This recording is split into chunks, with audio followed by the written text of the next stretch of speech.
Okay, however. I have to. Audio.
Hi, Carrie.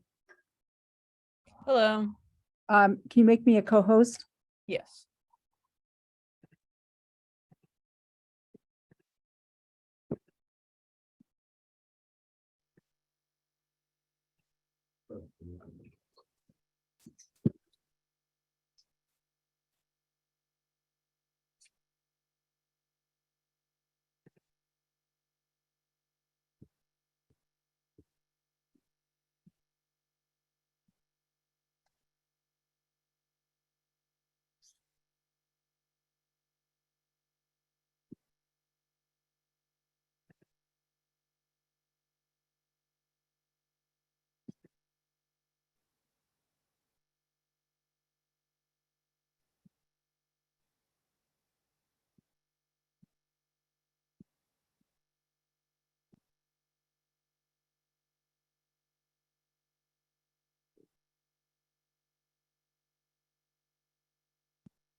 Hi, Beth. Hi, everybody else.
Well, my clock says it's 7 o'clock, so I think we should open the meeting. And this is a joint meeting of the Select Board and the Conservation Commission. Tonight we have 3 commissioners present, myself, Beth Wilson, and Mary David. So we have quorum, but we are missing 2 commissioners. And we have the members of the Select Board here. I don't see Melissa. Melissa, if you're here, can you just speak up? I didn't. Thought she was in the waiting room. I She saw her. just joined. She should be coming in Okay, a moment. okay. And Eric is here. Yep. So the whole select board is here. Great. So I'm calling our meeting to order. Do you want to call your meeting to order? Yes, and I'm calling the select board meeting to order on September 22nd, 2022. It's a joint meeting with the Conservation Commission. Great, thank you. Welcome, everybody. We have a big group. I'm going to say a few words and then as planned, the select board has some comments to make, and then we'll have some discussion and some room for public comment after the 2 boards have had an opportunity to just have a conversation. Miriam, can I just stop you there? We have guests here from Fuss and O'Neill, so I assume that they will also be Yes, included. that was on the agenda, that they would be included in that discussion. So we have a very full schedule tonight. We have 3 public hearings scheduled for after this that were scheduled before we knew this meeting with the select board was going to happen. The 7:45 public hearing is going to open and then have to continue because for reasons I won't get into. So if we need to go past 7:45, we can just take a pause, deal with that public hearing, and then we can come back to this discussion if we need a little extra time. And if you're here for one of those later hearings, hopefully we'll be able to open those hearings as planned and won't be delayed, but we'll try to have a concise discussion if we can. So since there are people here who have not been coming to all of the meetings, I wanted to just kind of make a few comments on behalf of the Conservation Commission and just kind of summarize a little bit of the process so far so people can sort of understand where we are right now. And I would just ask if you're here, if you could mute yourself so we don't have background noise, that would be helpful.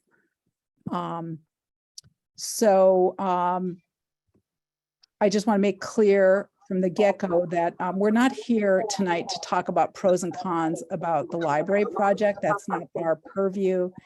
And we want to keep our discussion really focused on the things that the Conservation Commission has a role in. And I want to make it clear also, and I think I can say this for all the other members of the commission, is that we support the town and its projects, and we support the town's decision to build a new library. And this discussion tonight has nothing to do with trying to in any way undermine that process or interfere with it. We want to support it. And we think that protecting wetlands benefits the property and benefits the community that wants to use it for public good. So that is our intention. So we're having a discussion tonight because this Conservation Commission received what we considered credible complaints about work being conducted without a permit in wetlands that fell within the jurisdictional areas for our regulatory and statutory role.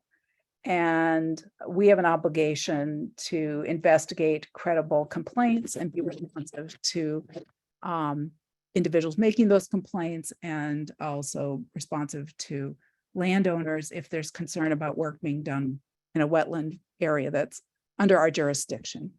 So what do I mean if a wetland is jurisdictional? That may not be a term that is unfamiliar to everybody here.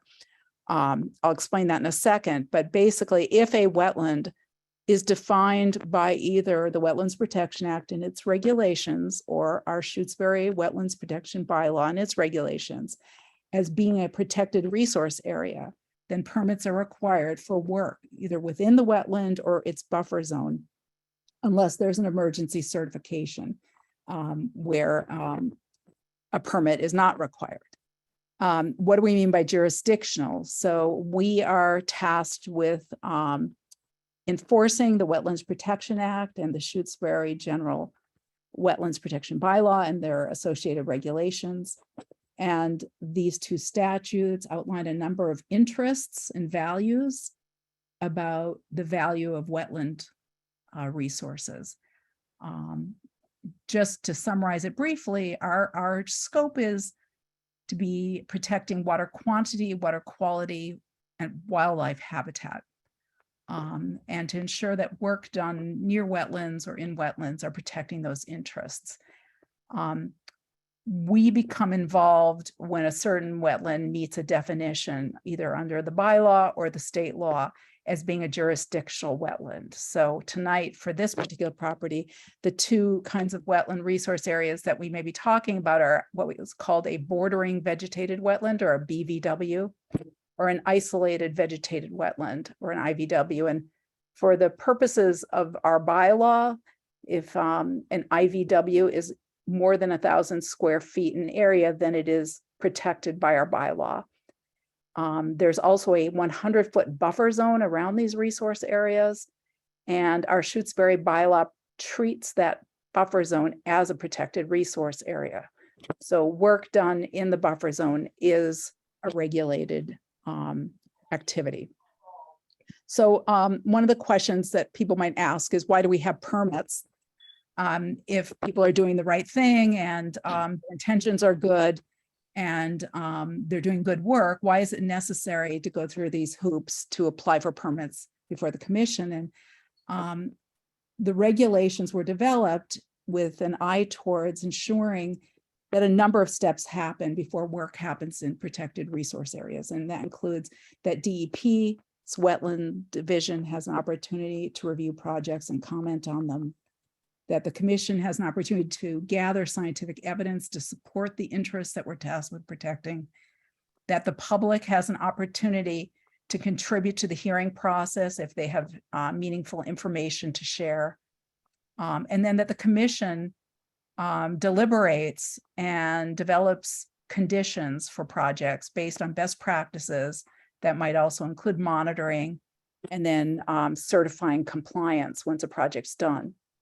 So even when people are well-intentioned and trying to do the right thing, we still need to review these projects with permits if they are in protected resource areas. That's what the law says, and that's kind of what our job is as the Shutesbury Conservation Commission. If work is happening outside of those resource areas and buffer zones, then that's really not our job to be reviewing that. We don't have jurisdiction unless you can make an argument that something happening outside of a buffer zone is going to impact a resource area, but that's sometimes very difficult to prove. And generally speaking, we focus on buffer zones and the resource areas as being our primary area of concern. So this issue that we're talking about tonight for Lot 032 came up, began last summer when the commission issued a permit in July of 2021, authorizing the town to demolish the 3-bay automotive garage that was on the property. The permit asked for permission to demolish the walls, roof, and windows of the project. In June of this year, we received a complaint from Michael Hootstein alleging that the town had improperly demolished and excavated the foundation of that building, had not followed the proper state regulations for removing a floor drain for an automotive garage, and then filled in the excavated area with fill. And he also alleged that the town had used heavy machinery to go into another part of the property and excavate a bordering vegetated wetland. And remove fill. Then a later complaint came to us from Amanda Alix, alleging that the town had improperly mowed a meadow that is a wetland resource area during a time of drought. So we began looking at these issues very tentatively in June. We did an initial site visit. And then in July, we notified the town that we wanted to review this project. And at our July 28th meeting, we had a more in-depth discussion about these complaints with the town administrator present. And in that meeting, the town administrator did confirm that the foundation had been excavated and that fill had been brought in. And questions were raised about whether or not we had jurisdiction in that area.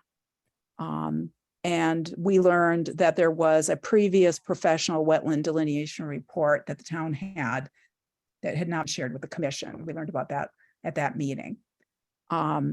So we were concerned. We had a number of concerns, but one of them was that there were these questions about whether we had jurisdiction or not. One of the points that we made at that meeting was that if we issue a determination of applicability, which is what we did in July of 2021, we're basically determining that a project is under our jurisdiction. So we are making a finding that the area is a protected resource area under our jurisdiction. So whether or not people agree with our judgment or agree with whether we're qualified as individuals to do that, as a commission, we have that statutory role of making these determinations that, unless they're appealed, have the force of law. So that can be a little confusing for people to understand, but I wanted to make that point. So to move forward, we did some further investigation, including reaching out to DEP, several different DEP officials to try to learn more about some of the regulations involved here. I consulted with some members of the Massachusetts Association of Conservation Commission board, some other experts in the field, and an attorney as well. Not because we need one, but I was advised by town council that she couldn't offer us any legal advice because she was advising the town. And so just to gather information, I had a conversation with someone that I was referred to recently. So on August 11th, we issued an enforcement order. You know, just to summarize briefly what our decision-making process was, we thought through what our jurisdiction is and where the limits of our jurisdiction are, and we tried to be careful that we were not making any decisions about areas outside of our jurisdiction. We tried to summarize what we knew had happened and what we did not have enough information to make any determinations about at that point. So we knew, based on what had been shared by the town administrator, that there had been excavation and fill brought to the area of the 3-bay garage that was not permitted. And so the next question was, what is the best resolution? And what are the regulations tell us are violations? And the other question that we were faced is kind of what is the most equitable and reasonable treatment for us as a town board, but also in this regulatory role, working with the town as the applicant or landowner. And the challenge for us is really that we want to work in a collegial way with the town. We don't want to be adversarial. We trust the town and we want to be trusted by the town, but we also have to maintain our neutrality and our independence, particularly if we are in the position of reviewing permits or reviewing work that was done without a permit. So that's been the needle that we've been trying to thread. So we made a decision to issue an enforcement order, not to be punitive or retaliatory. And maybe some people might argue that the enforcement order that we issued was more symbolic than anything else. But what we tried to do was reaffirm what our process is, that permits need to be applied for if work is going to be done in resource areas. And that because there had been these questions raised challenging whether or not we even had jurisdiction on this part of this property, we wanted to ensure that a wetlands delineation was reviewed by us to clarify where our jurisdiction is. So we issued what, you know, we I think all felt was a very limited enforcement order that was not going to cost the town more time or money, but that would, define our lanes more clearly and define our jurisdiction going forward so that we could decide with the town what permits are needed for the library project to go forward. And so that's kind of where we're at. And our thinking about the enforcement order is really that it was a very preliminary. This is often true with enforcement orders, that we issue an order and then there's follow-up. We gather more information. We learn more about what's going on. We hear back from the landowners and a dialogue ensues. Sometimes that leads to a rapid resolution. Sometimes it leads to further investigation or further requirements that we have to make before we can completely dismiss an enforcement order. So that is the general process that we've experienced when we do enforcement orders with other landowners. Obviously we issued the enforcement order in part because we were troubled about some of the issues that were coming before us. We were troubled about the communication issues and the questions being raised about our jurisdiction. And we felt that we needed to make sure that these issues get cleared up going forward so that the library permitting goes on without a hitch. So we, in September, did some more site visits. There's a document I've circulated with photos of the site. If we want to look at those tonight, we can do that, or I can email them as a PDF if anybody wants them. We had asked for the wetland delineation by September 1st, and that wasn't possible. So we agreed with the town that it was acceptable for them to get it to us on the 7th. But we didn't review those delineations at our last meeting on September 8th, as we had originally planned, because there just wasn't time for us to do a site visit. So we did a site visit on September 10th with representatives from the library building committee, as well as the Fuss and O'Neill wetland scientist, April Dorosky. Now that's where we are now.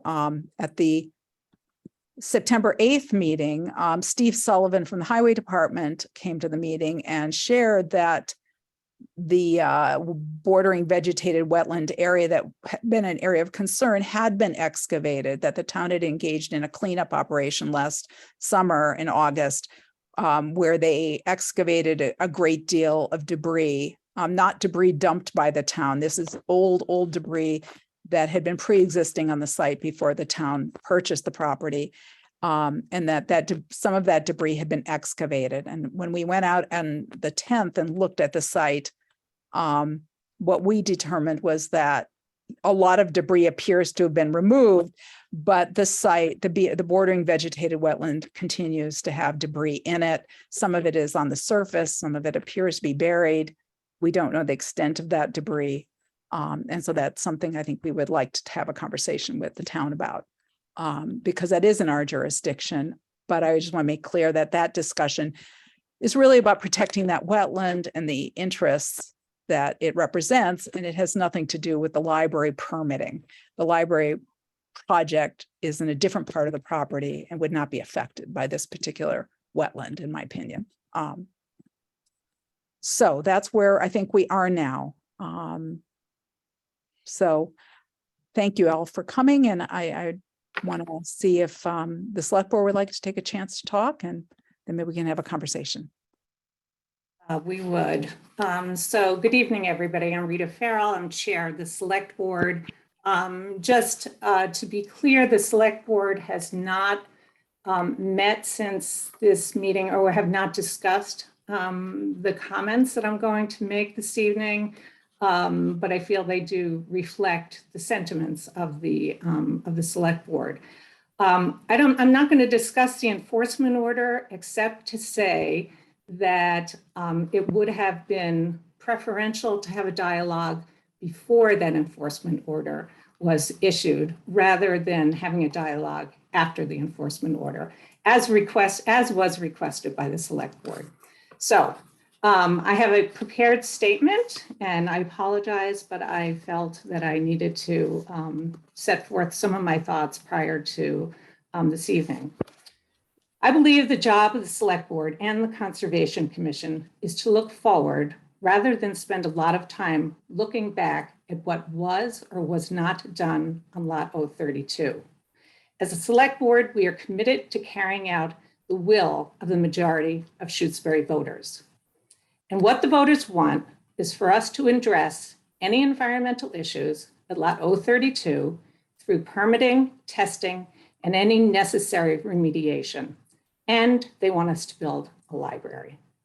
The Shutesbury Select Board is committed to doing whatever it takes to ensure that Lot 032 is a safe site on which to build a library. We're going to do that by working with our licensed site professionals who are on board, Fuss & O'Neill, the Massachusetts Department of Environmental Protection, and you, the Conservation Commission, to develop the appropriate plans for testing, permitting, and follow-up. We have not and will not ask for special treatment.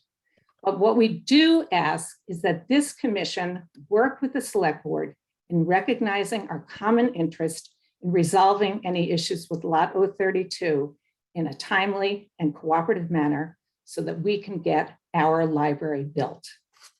Tonight, we have two experienced and knowledgeable environmental scientists from Fuss & O'Neill, Matt Cassane, environmental geologist, and April Dorosky, environmental scientist. We are in very competent hands. A wetlands delineation has been completed, and Fuss & O'Neill is in the process of preparing the necessary applications so that we can move forward with permitting Lot 032. We also have with us this evening from the town, Tim Hunting, our highway superintendent, and also Marianne Antonellis, our librarian, who has really been instrumental in moving the investigation of Lot 032 forward. I'm going to ask that Matt and April, I believe April's here, is that correct, Matt? Or she wasn't able to? Yeah, she got tied up at a conference and she was going to try to hop on, but I don't know if she'll be able to make it in time. She was traveling back from Rhode Island, but. Okay, great.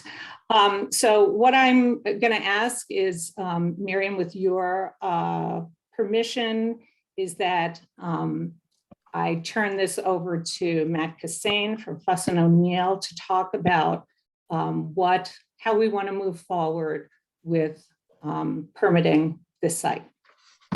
Could I, that would be fine, but a couple comments I think might help focus our discussion, Rita, if you wouldn't mind. Go ahead. One is that, you know, I know we had initially discussed the ANRAD being, that the town intends to apply for an ANRAD, which sounds great, and that's fine. In our enforcement order, we worded it that we were going to have to approve a wetlands delineation. And we want to make clear that the approval is only for the purposes of establishing our jurisdiction for the purposes of the enforcement order. We're not approving the wetland delineation for future permitting purposes. We can't do that. That has to be approved through either an ANRAD or a request for a determination of applicability or a notice of intent. So we want to make it clear, and we want to make a decision tonight, I think, for the benefit of the town, that that we feel like the town has met that expectation from the enforcement order, so that particular requirement can be discharged, even though we have to withhold judgment about the wetland delineation. And because of that, I don't think it makes a lot of sense personally for us to spend much time talking about the wetland delineation, because it's going to be reviewed at some point in an application before us in a public hearing. And I think that would be the better place for us to have that discussion. I'm in agreement. And Matt, I assume that makes sense to you, not to be going I think through. so. Okay. Yeah, as Miriam said, you know, following our submittal of an RDA or an NOI to proceed with any of the work that we have planned out there in terms of environmental investigation or potential, cleanup of debris in the BBW. There'll have to be a formal submittal, and then delineation will be reviewed and discussed at that point in time. So I think that would be a good course forward. Great. One thing I had shared with Mary Ann, and I just wanted to highlight this, is that the commission does not approve wetland delineations if there's snow cover or other winter conditions that would interfere with our ability to review them. So just as an FYI for your timing, to take that under consideration since we're in the fall, and I know it takes a little while to get an ANRAD in. Obviously, we'll schedule the hearing quickly if you submit it, as soon as you submit it, but hopefully this process would happen this fall before, deep winter sets in. That's our intent. Good. And just in terms of, I think, where our interest lies for permitting, we appreciate that the town has communicated with us that their intention is to submit an RDA in order to do some of the 21E testing that needs to happen on the south side of the property because it requires crossing a newly delineated wetland area. And that's great. And we appreciate the town being willing to do that. We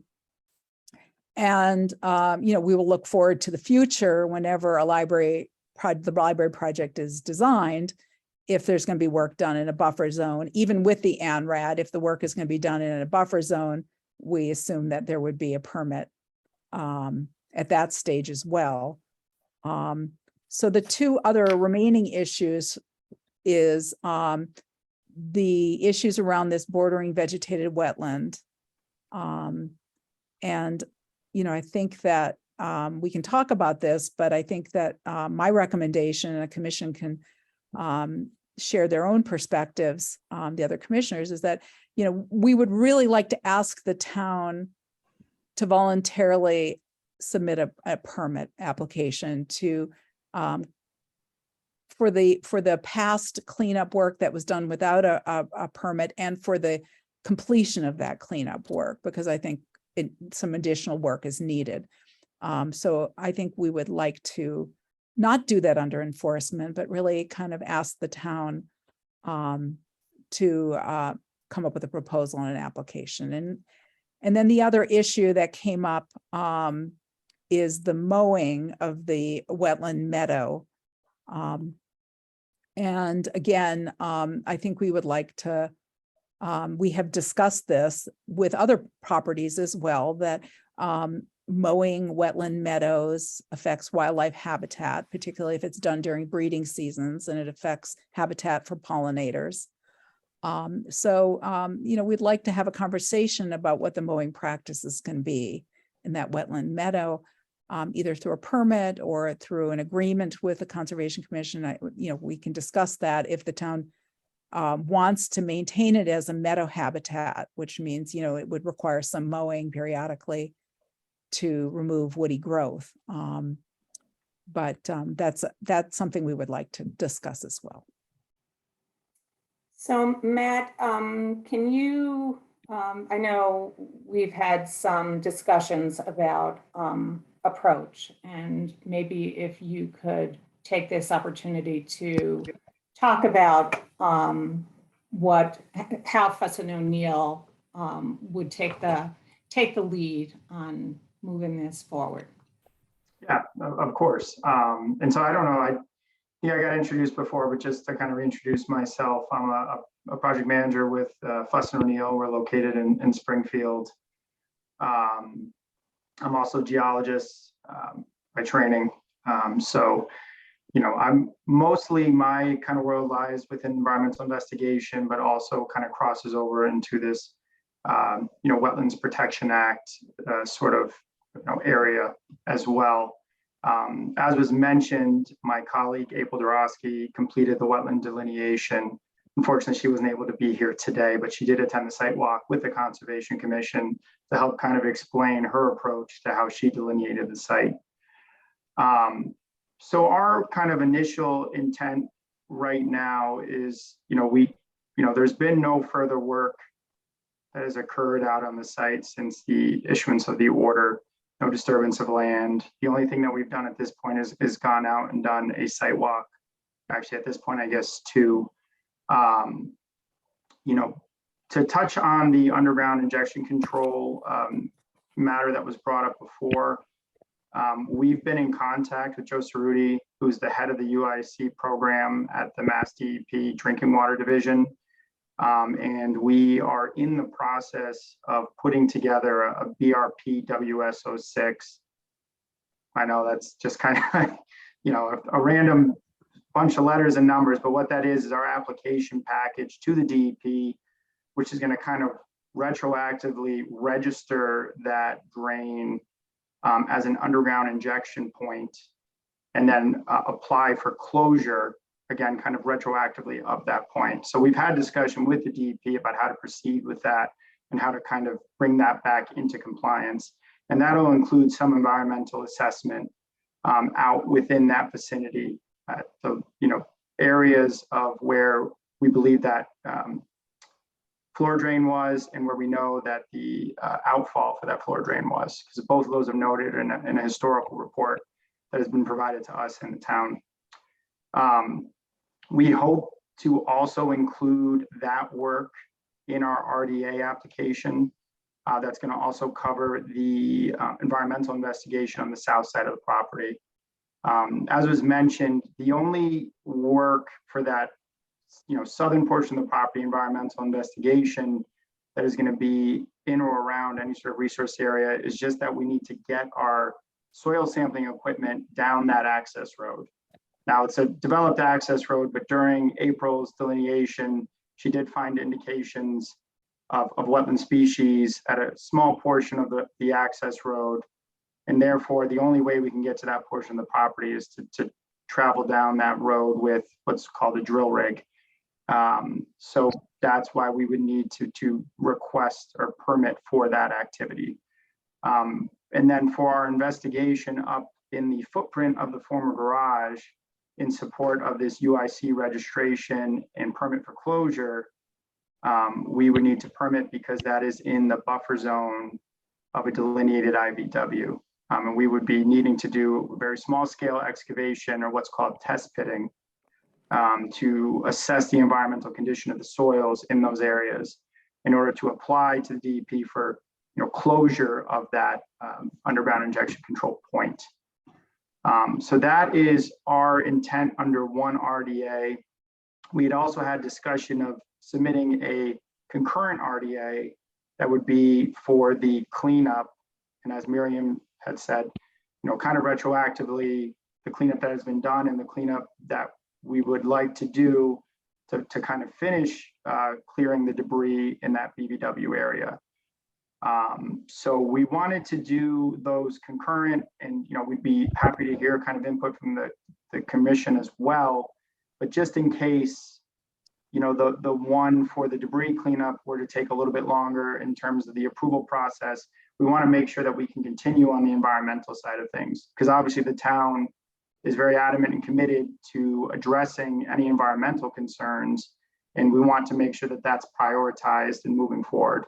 And obviously the debris is also an environmental concern, but we wanted to kind of split those out to make sure that we can at least, continue forward on the, the review of the RTN that's currently open on the site and the UIC permitting and closure application.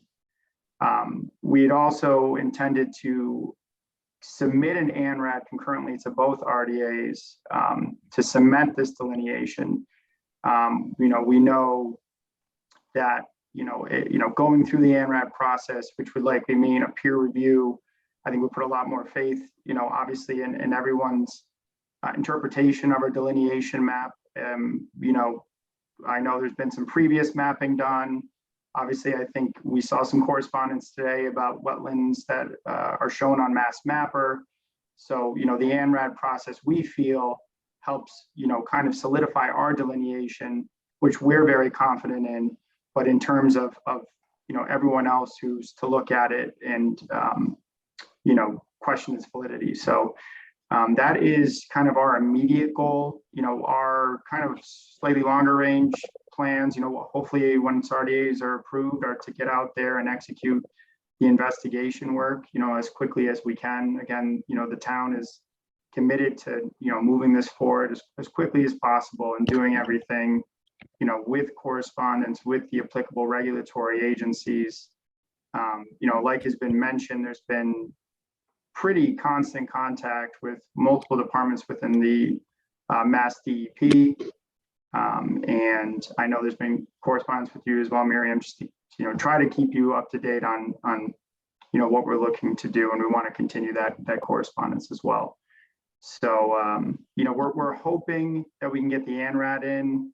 Obviously, you need some time before a meeting to review submittals such as that. I know generally it's a 2-week period. I don't know if I took a look at your website. Is there is 14 days generally your priority, or do you guys have a longer or shorter period? So we meet right now, this time of year, we're meeting every 2 weeks. And yes, we need 2 weeks before the meeting.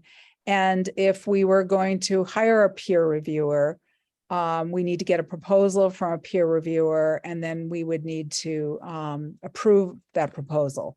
So, and then of course, that means the peer reviewer would go out and do the site work with you, and then report back to us. So that's sort of the time frames. We'll try to do this as quickly as possible, but we have to approve the peer review proposal in an open meeting. So, we have in some instances to move the process along. We've just posted an extra meeting for 15 minutes, just so we could go into an open meeting and approve a proposal just to kind of get things moving along faster. And, if need be, we can consider doing that. Miriam, can you? I just had a question for Matt, though, from what you were saying, Matt, and I really appreciate all of the thought process that's going into doing a thoughtful approach on this property. Really, I'm very pleased about that and really appreciate it.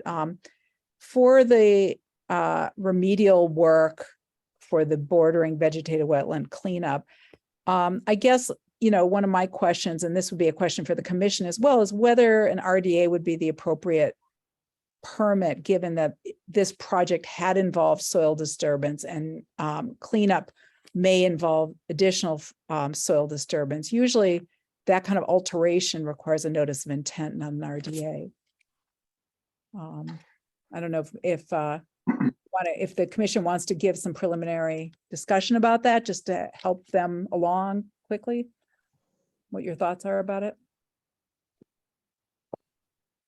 Or do you want to postpone that for another meeting? We don't have to make that decision tonight.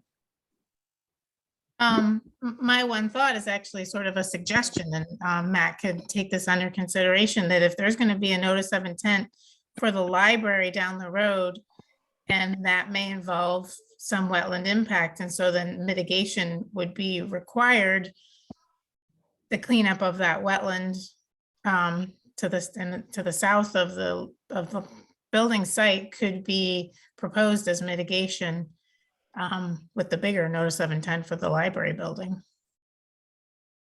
Yeah, no, I think that's, a great idea. And, I understand, there's also probably a desire from some to have the cleanup of that done probably sooner than that NOI, process would take place. I will note that, we weren't involved with the previous environmental investigation, but OTO did, we reviewed previous environmental reports, and OTO did do a soil investigation in the area of that debris pile. And the report, included non-detects for all constituents of concern tested. Matt, did they do testing in that BVW? I didn't recall that in the BVW they did soil testing. So we actually saw the borehole still when we were out there. I don't know if it might have been right along the border, but it was in the low spot, kind of next to where the larger debris pile was.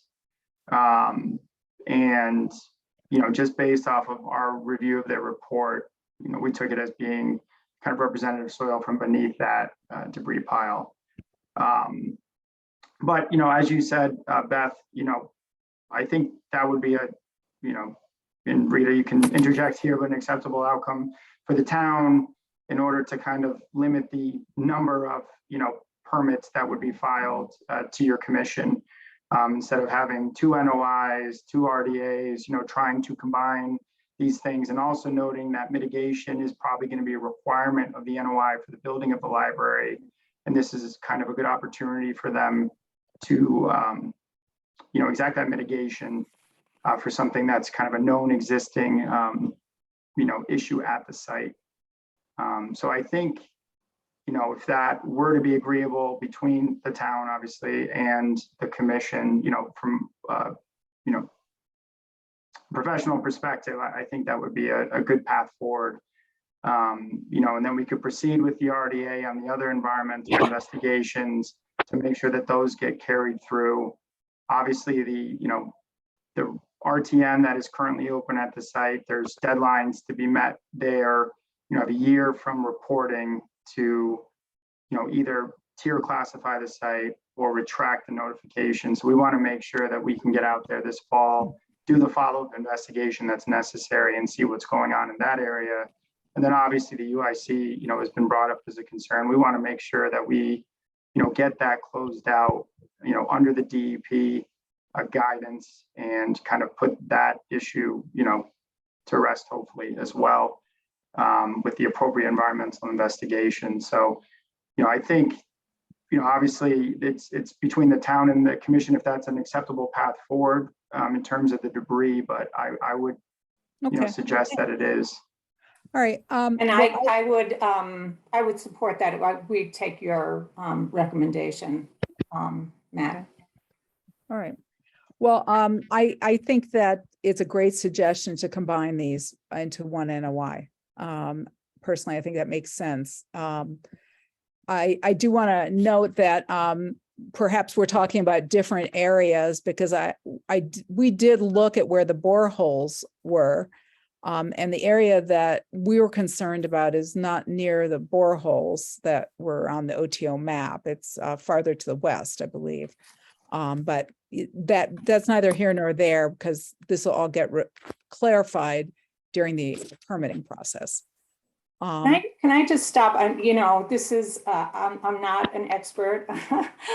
We really are relying upon our engineers here, our soil environmental scientists. But I thought, Matt, I heard you saying that why not use the RDA to go ahead and test at B9 and do the testing at the front of the property? Yes, correct. Yeah. Okay. Yeah. So the NOI, But it wasn't what Miriam said. I don't think. I'm sorry if I said 2 NOI. You said 2 NOIs. Okay. Well, I just wanted clarification. Well, what I was referring to is an NOI for the library project and an NOI for the BBW cleanup. Right. Okay. Rather than 2 NOIs, combining those into 1 NOI makes sense to me.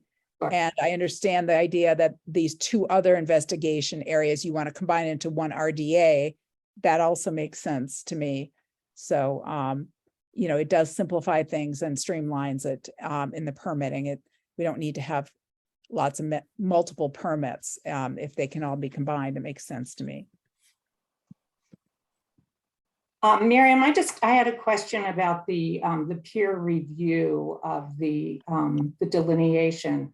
If you are going to be hiring somebody to review the delineation, could that hiring process start in advance of the actual meetings? Because doing a procurement takes some time.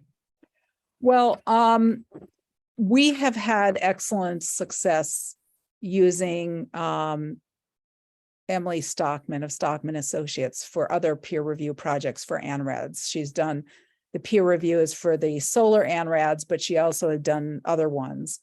She did one last year for another private landowner. And I can't speak for the commission, but I would suspect we would be interested in getting a proposal from her. She has to see the ANRAD submission in order for her to develop a proposal for the work that it would require. So she can't give us a written proposal until the ANRAD application has been submitted. But For example, if you submit the ANRAD and we get the package over to her immediately, and she develops a proposal for us, we can at our next meeting approve that proposal and she can get started. It means probably when there's a peer review, the ANRAD would not get, the public hearing will probably be continued to another meeting at least. It would end up being probably 2 public hearing dates before we would issue the ORAD, because she has to go out and do the field work and then she has to give us a proposal, a report. Sometimes there's some give and take back and forth with the applicant and the peer reviewer until everybody kind of gets to a point where the site plan is something we can all sign off on. And then we issue the order, which is the order of resource area delineation. So we would get started as quickly as we can, but we need the ANRAD. So, sorry, Rita, I'll just interject quick. Our intent is to hopefully get you that by the end of next week. That's our goal.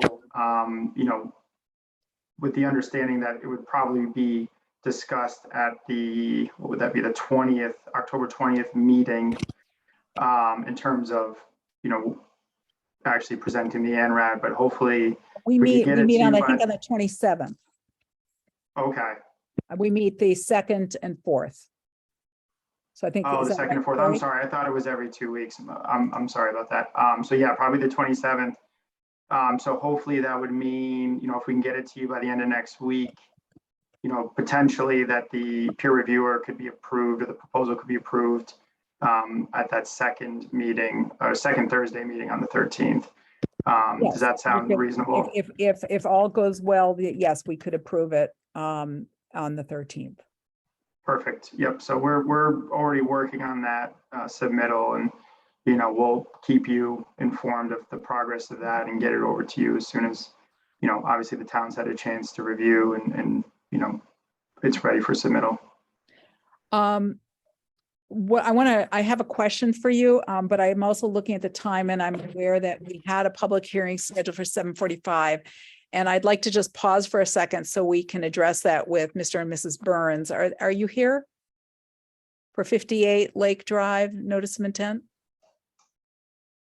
Yes, Here. yeah, Hi, Jamie, and is Karen here too?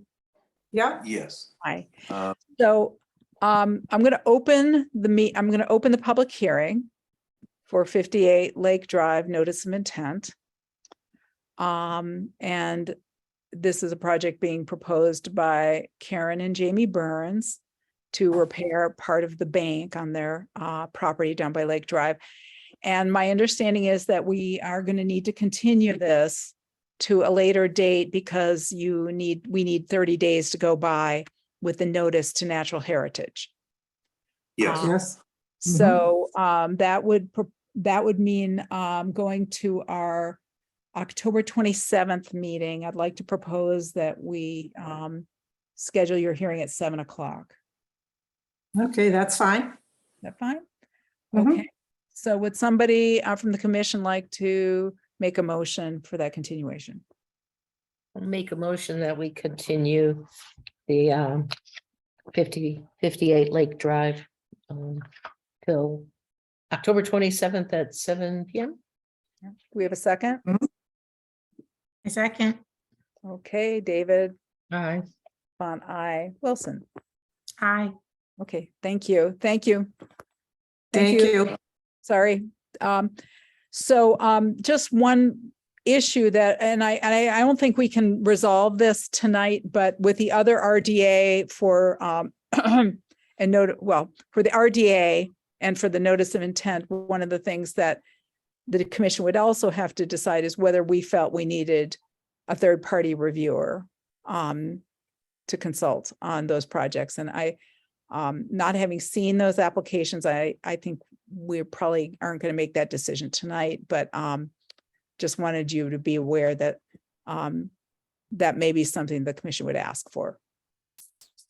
Mhm. Oh, you're talking to us? You talking No, to no, us? no, no, no, not you, not you. We're finished. I'm back to the town. I'm sorry. Okay. We're done with okay. you. Thank you. Sorry for the, Thank you. no, you're probably going, what? Yeah, like, No, I'm not that. They Okay, didn't thank tell me you. about that. Yeah. All right. You're okay. We're all done with you. Okay, So thank you. anyway, Bye. I'm looking at the time and I'd like to know I'd like to see if there's any public comment, but I also want to see if any members of the commission have any questions that they would like to ask or comments they want to make.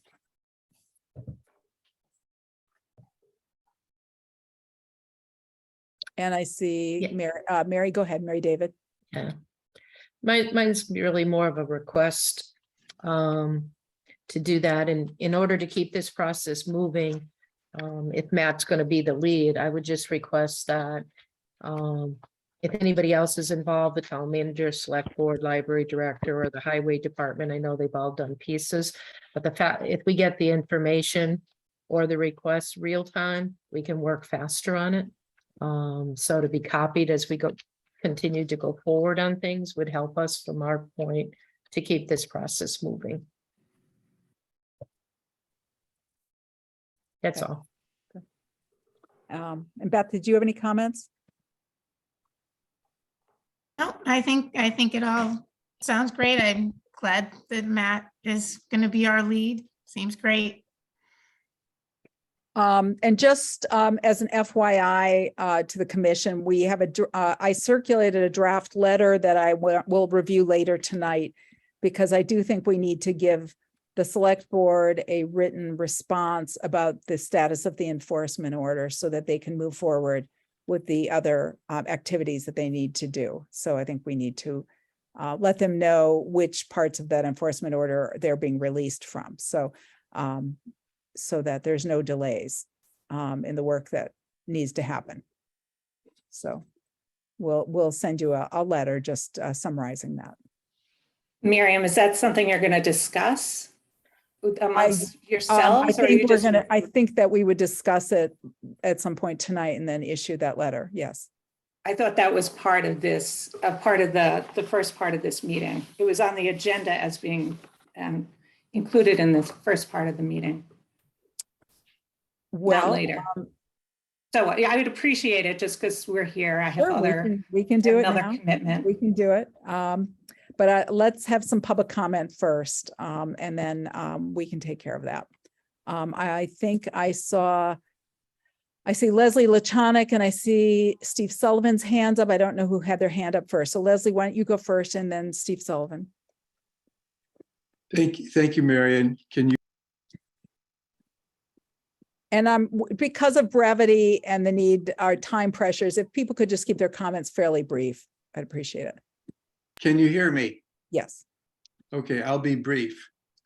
This property has a really sketchy history, and I'm applauding the efforts of the Conservation Commission to really hold the town and the Board of Selectmen to doing the right thing regarding environmental conditions of the property. So thank you. Thank you. And Steve, and then Carrie, I see your hand raised. Is there something you need? Yeah, I was hoping that he could, just for the purpose of minutes, state his address so I can include it in the minutes. Leslie, do you want to state your address? 61 West Pelham Road, here Thank in Shutesbury. Thank you.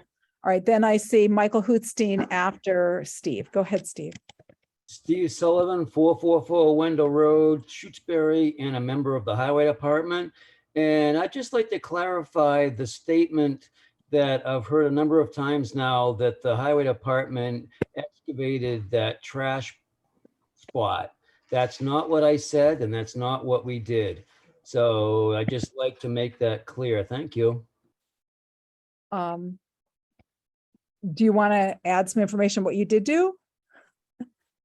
I will let the highway superintendent do that. Okay. Sure. Can you hear me? Who is that? Tim Hunting. Okay, well, I know Michael Hootstein had his hand raised. So Tim, I'll let you speak, but let Michael Hootstein first, and then I'll let you talk. Go ahead, Michael. Hello. Um, I really appreciate the Conservation Commission and the Select Board, Rita, for moving forward at hiring an expert. I just do need to mention that we're dealing with jurisdiction by the Conservation Commission over making determinations on laws. The laws give us citizens the right to file complaints and to have due process, to have the Conservation Commission consider our complaints, hear testimony and evidence from us, as well as from whoever we complain about. Clearly, I have a second complaint that you've all received. And I've made some allegations of what I consider be very serious violations of the Wetlands Protection Act and our local bylaw. Very clearly, I'm willing to let go of that complaint and drop it and not ask for any more discussion with it. But it's very important to me that myself and other people who take our time, love our town, and in my case, protect drinking water and human health, do not get demeaned anymore by town officials when we're exercising our constitutionally protected right and we're looking out in the best interest of protecting drinking water and human health. I want you to know that there are 6 homes, 6 properties that have been shown to be contaminated with PFAS in their drinking water. The town has provided filtrations for all these properties, some of them immediately downgrading it to lot 032. And it's a very serious matter when we get to 21E. All I'm asking, if I drop my complaint, I ask for some goodwill from the town and allow for those of us to voice our honest opinions, to provide our evidence, because in the end, the Conservation Commission, because they have jurisdiction over our local bylaw, Wetlands Protection Bylaw, and the State Wetlands Protection Act, they're the ones who have discretion to make a decision on where the law's been violated, where it hasn't.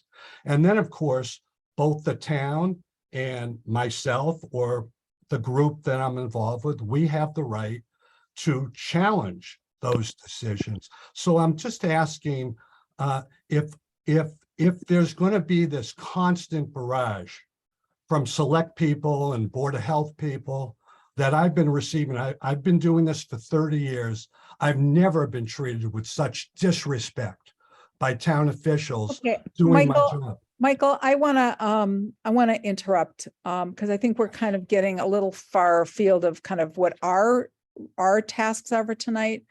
So really, but it is important to talk about the complaints. Are you and we're just dropping them? I understand that, and we are taking those complaints seriously, which is why all of these different steps are. So being that's important to me. Yes, and we appreciate what you have shared with us. I think the Conservation Commission is taking seriously the information you brought forward to us. Yeah, no, so thank you. And the conservation, I appreciate it. I'm sorry I'm so emotional, but I've been doing this for 12 years and please stop demeaning people. Well, we're not trying to demean anybody.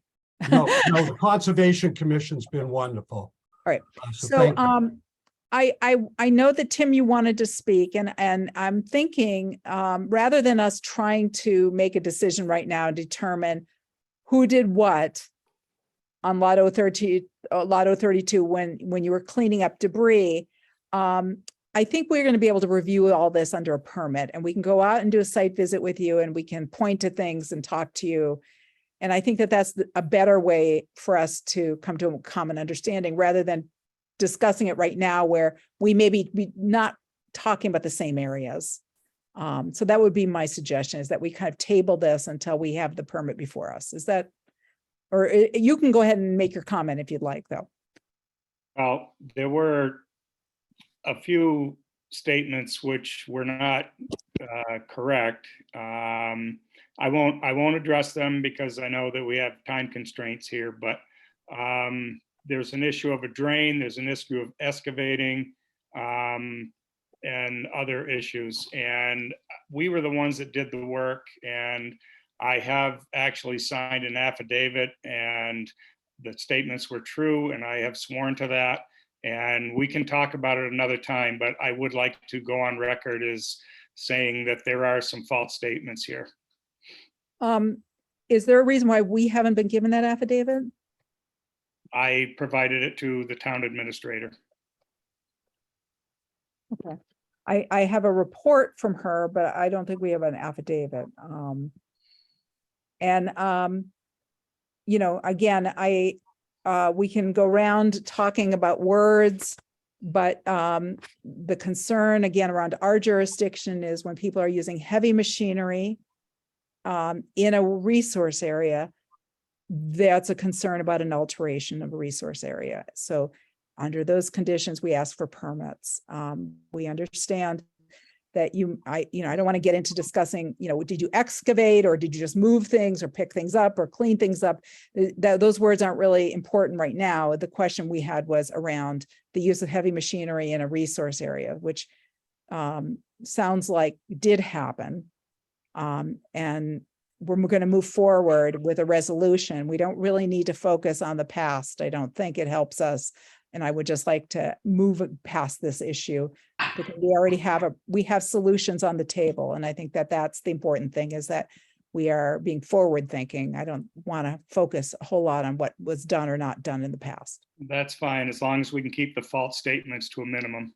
I don't think we're trying to make any false statements, basing any comments we're making on the information given to us and the language used. So, again, that's what we're talking about is we were given information that a mini excavator was used. It was my understanding that that mini excavator was used in the area of the bordering vegetated wetland. Perhaps it wasn't. And that we can have that conversation at some other point. But that's where that came from, Tim. You do have two more hands up. Yes, I see. I don't know who had their hand up first, Rita and then Linda. Yeah, if I could speak, I know Linda has to leave. Okay. So I just wanted to say, okay. Linda, Melissa has offered to take notes. So okay. you are excused. And just one other brief comment. I think words are really important, Miriam, and words, when things like excavation is stated by the commission, and in fact, that's not what was stated, I think it's important to bring up. Okay. All right. Thank you. Are there any other comments before we move on?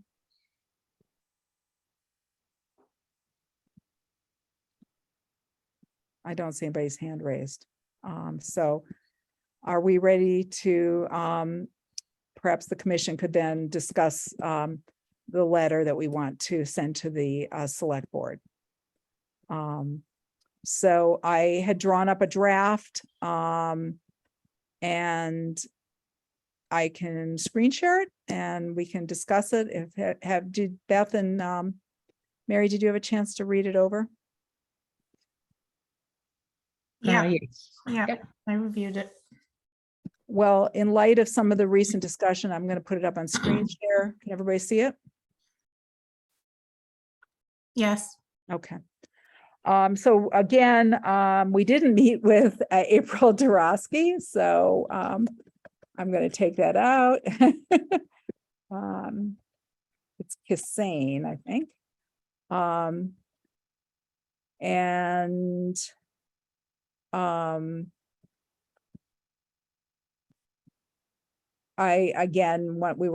want to thank the wetland delineator from Fuss and O'Neill for doing the site visit with us.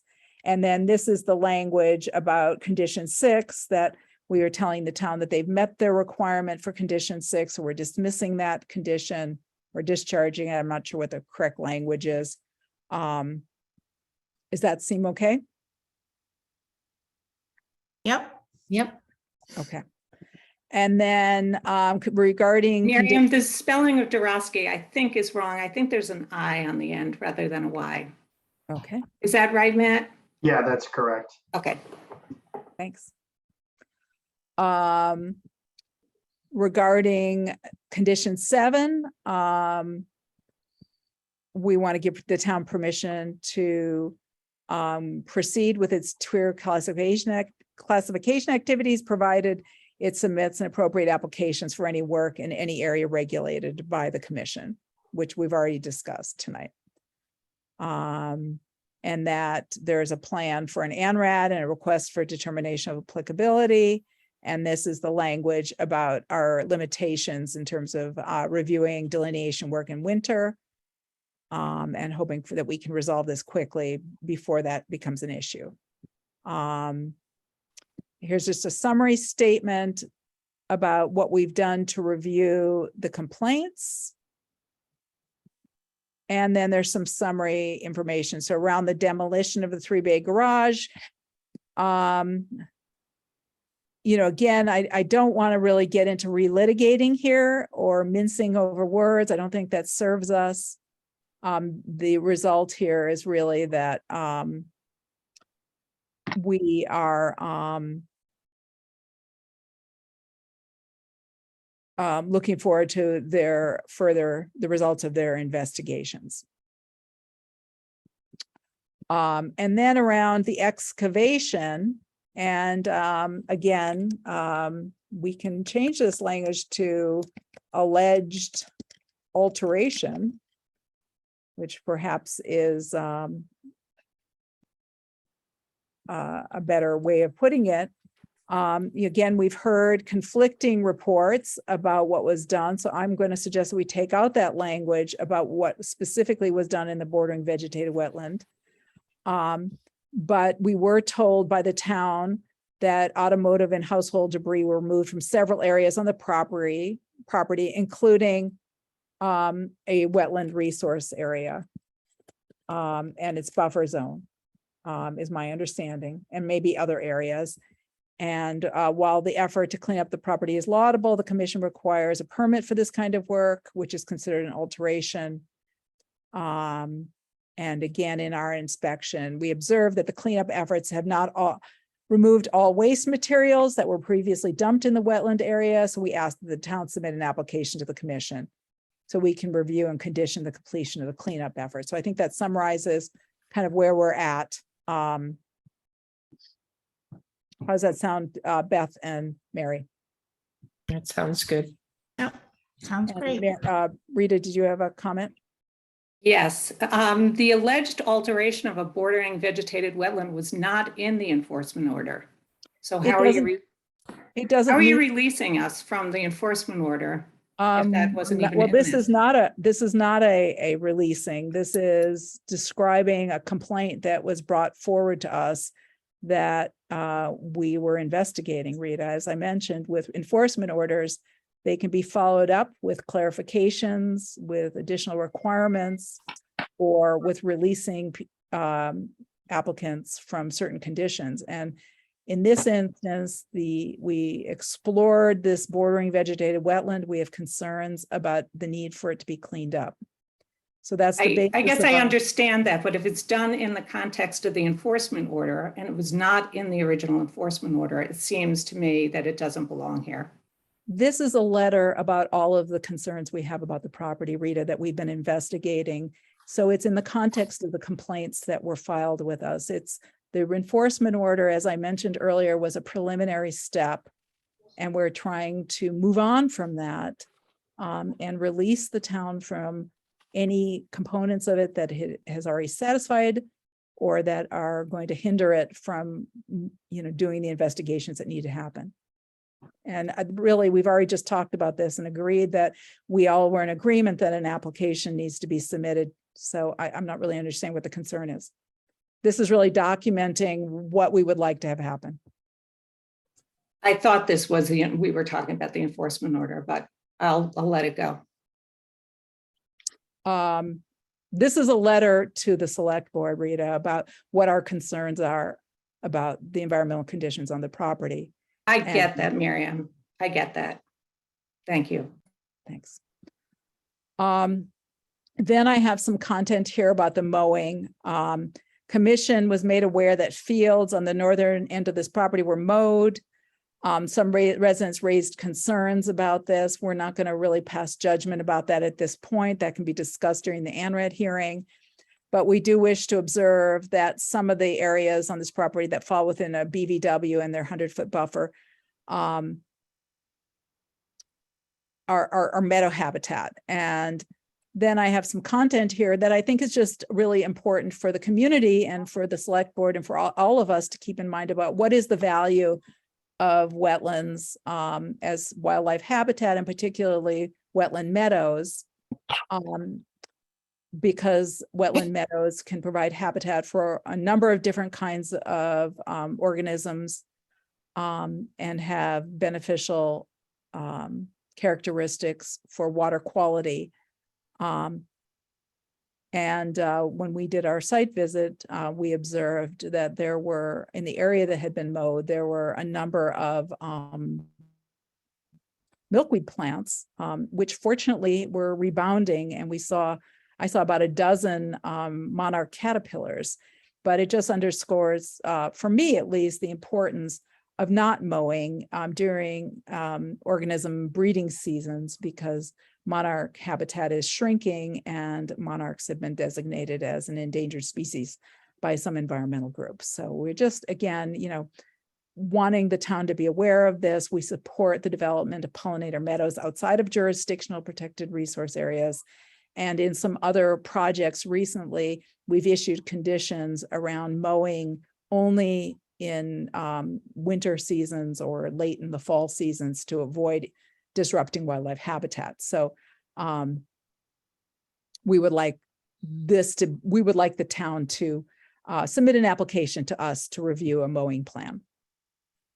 And then here's a time frame, really review this information and provide us with an update. I think that, we've kind of gotten that update today.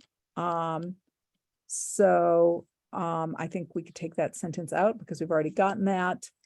The commission meets next on October 13th, and we require enough time for our consultants and commissioners to review any submittals. And we understand the town we do understand the town has the right to decline to take any voluntary action regarding the cleanup, but we would like to see some action taken. And I think that that's the point. And we would like to reaffirm that we require applications for any jurisdictional areas, except to the extent that such work would be subject to an emergency order, an emergency certification. So, and again, just mentioning here that we don't believe any of this should interfere with the permitting of the library.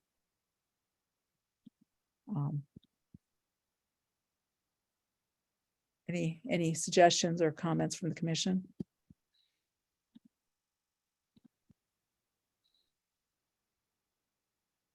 I think that about covers everything.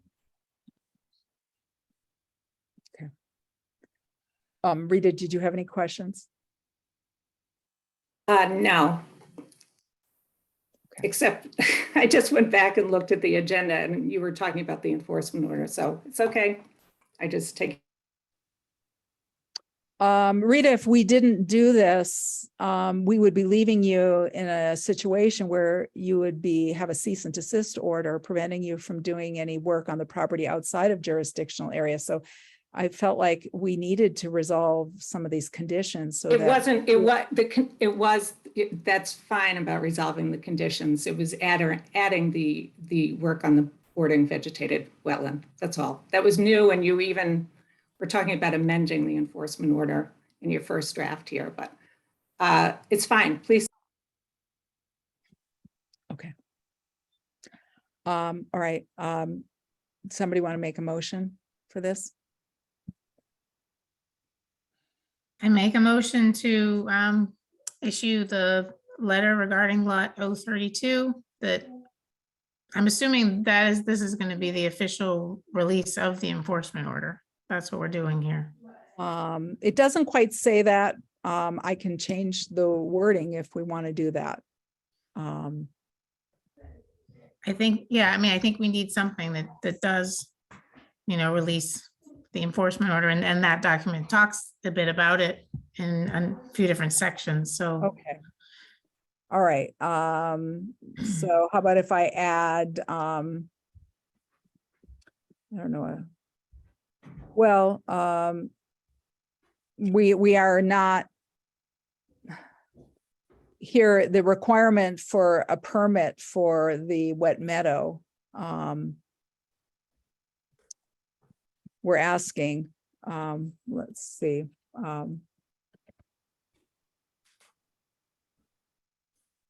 Okay. I'll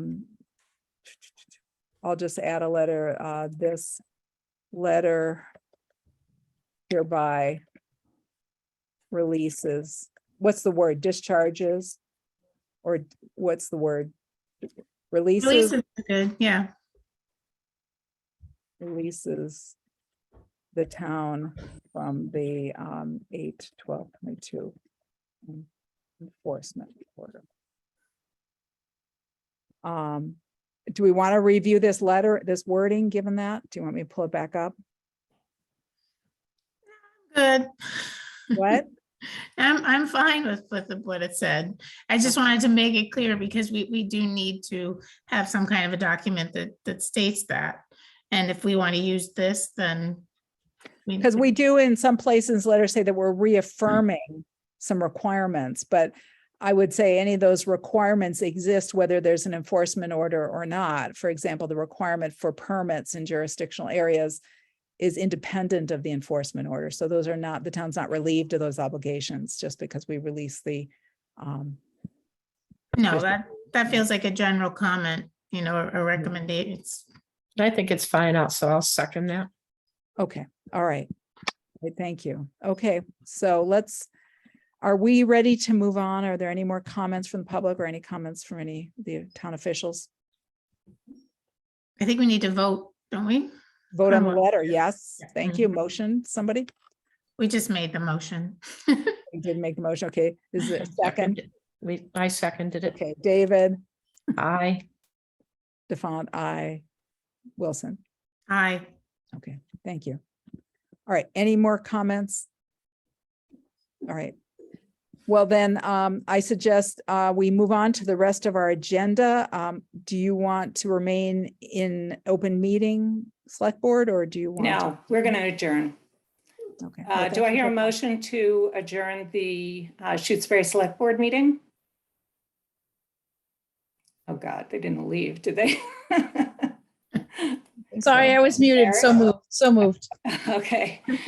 Is there a second? Second, I was muted too. Second. Okay, good. I thought you guys disappeared. No, no, no. All those in favor signify by saying aye. Makepeace O'Neill, aye. Stalker eye.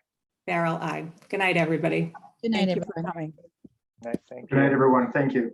Good night. Thank you. Okay, so we have to move along with our agenda, and I'm sorry for Tom Calden, I imagine is Hannah here from Dandelion Energy? Yes, hello, I'm here.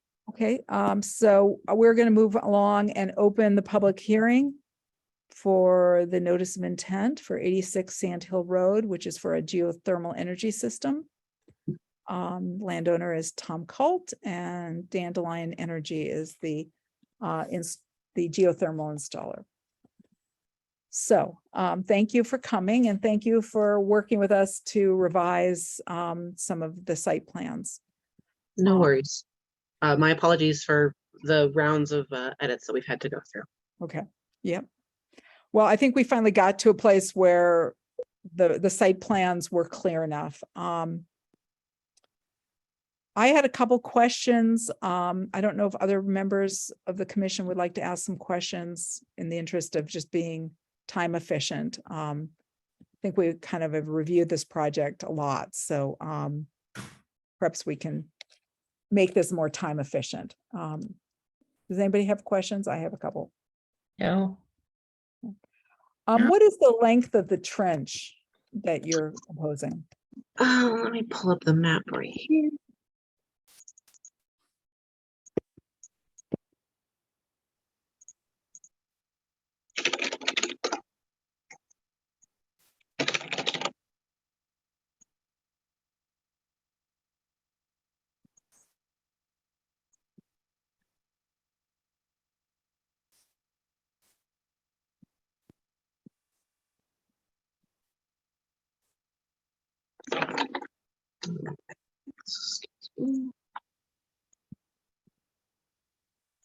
So it should be about, barring we hit any rocks or large debris, it should be about 60 feet long.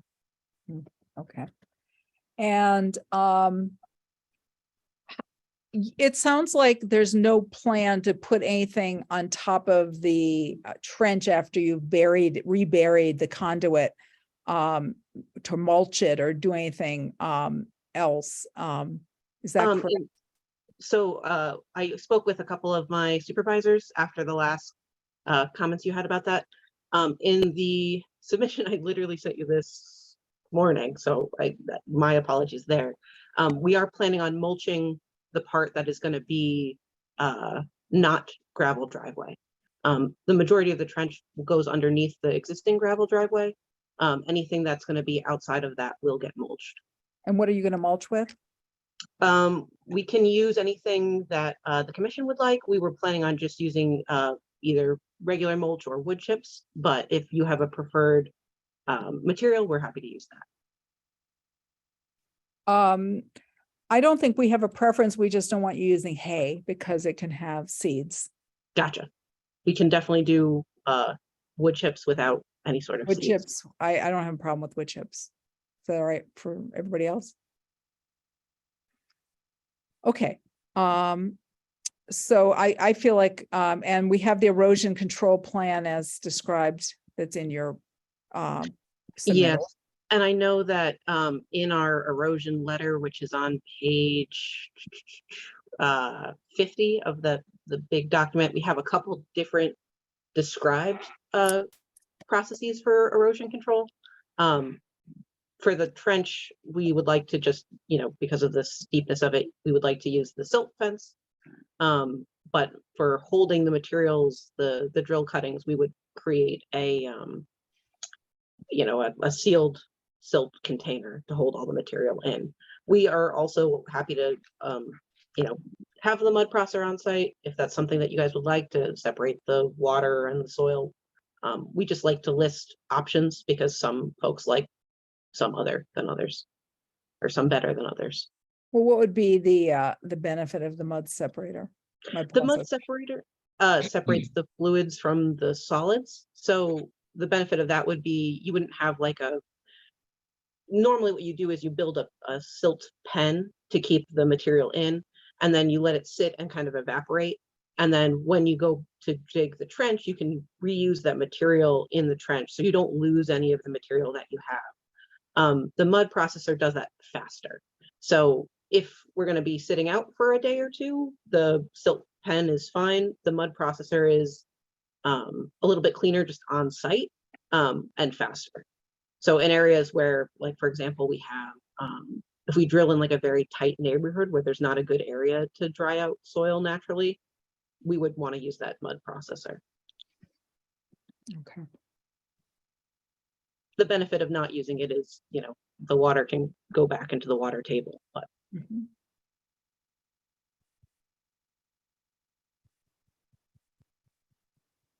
Anybody have any preferences? Yeah, either way, I think at this site works fine. Maybe the silt pen, as like you said, the water can infiltrate back into the ground a little easier. So that might actually be preferred here.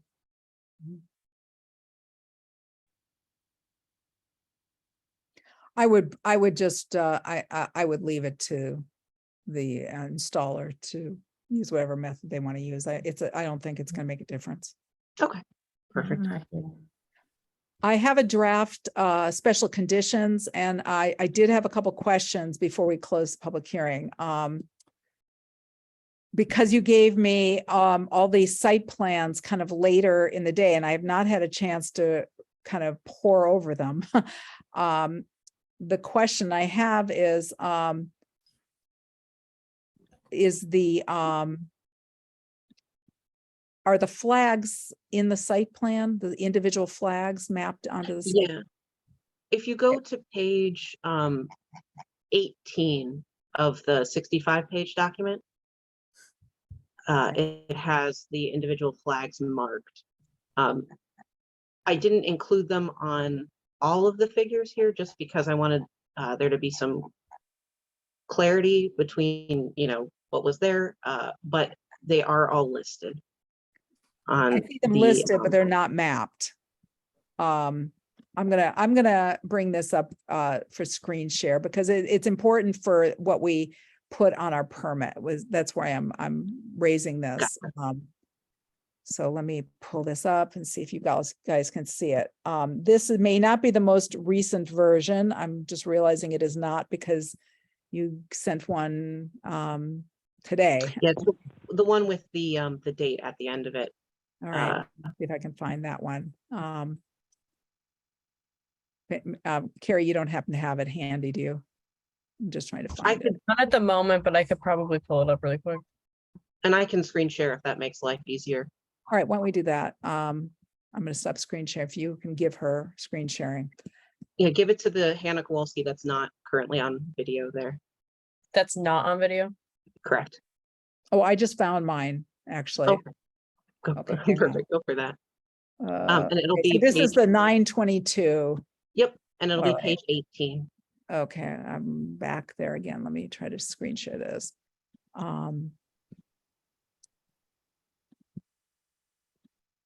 Okay. All right. Oh, I see you do have it. Okay. All right. That is helpful. Thank you. Because in the special conditions, if something is flagged in the field but not mapped, we say so. It was flagged in the field and mapped. Oh, okay. All right. Any other questions? Nope, not from me. Not me. Okay.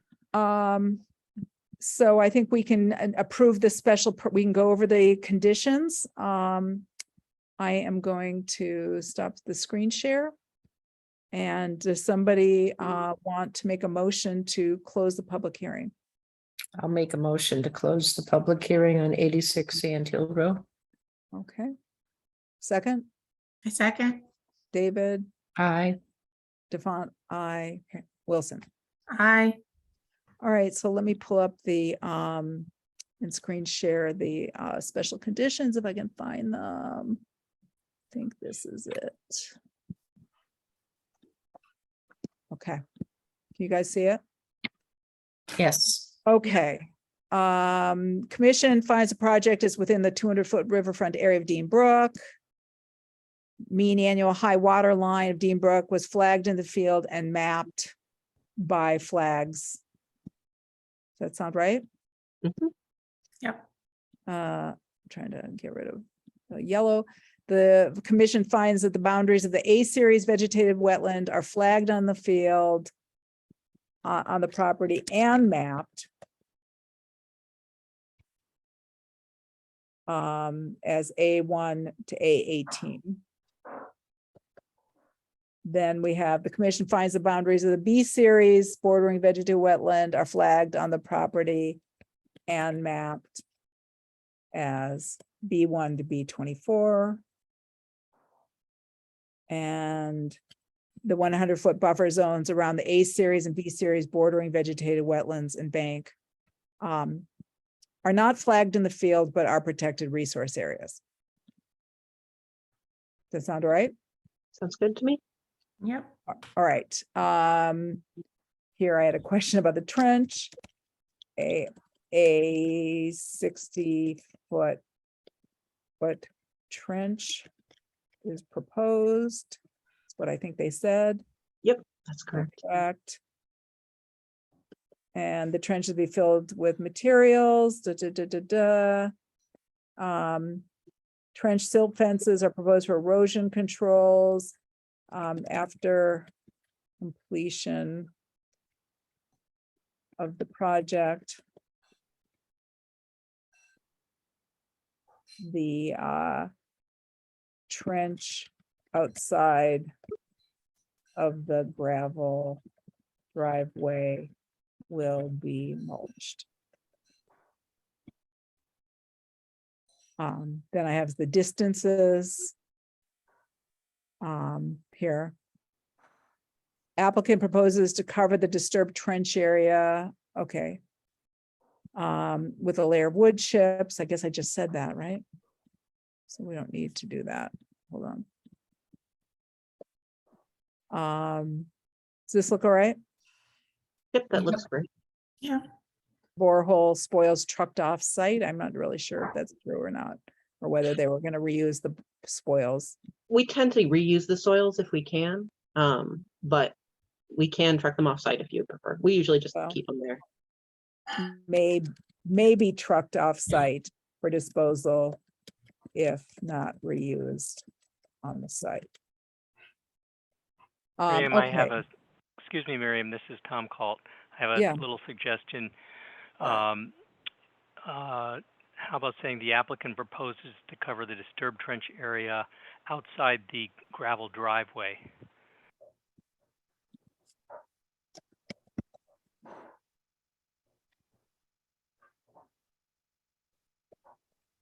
Okay. All right, and then I have a list of the site plans that were given to us yesterday, which I asked, the site plans were not, did not have the revision dates, and they didn't have a title block, so I asked the applicant to provide title blocks for them. And so this is the rest of the material. The only thing, Miriam, for A, because there's a 5th drawing now, I don't know if you want to put the title for that in there as well or not. Which one was that? Let me double check.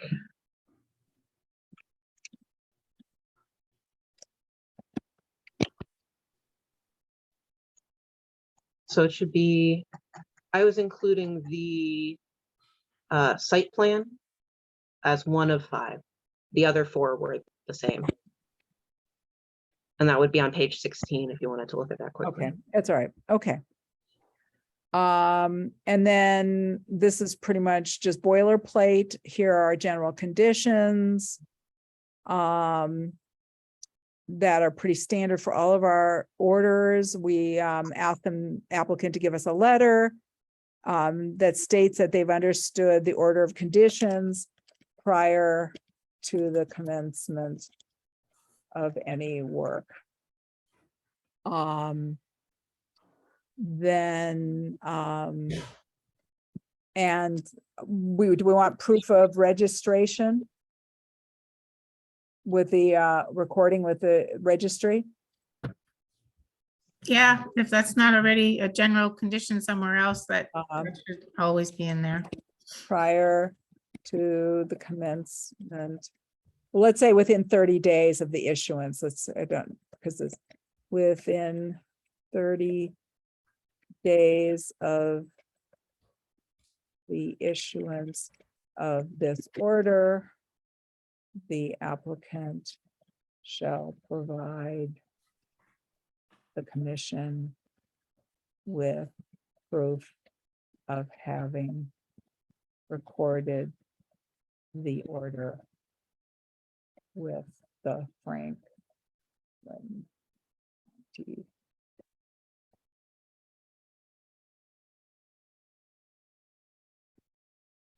Okay. That's good. All right, in lieu of a pre-construction site visit of the erosion controls, the applicant shall submit photographs of the erosion controls to the commission prior to the commencement of activity. Is that all right? Miriam, I have a question just on that note. Would you like, we can definitely set up the site plan or sediment controls in advance. Would you like us to wait until the commission meets before we continue work? So send the photos, wait for a meeting with No, approval? I think what we've done is just saying the photos are sufficient.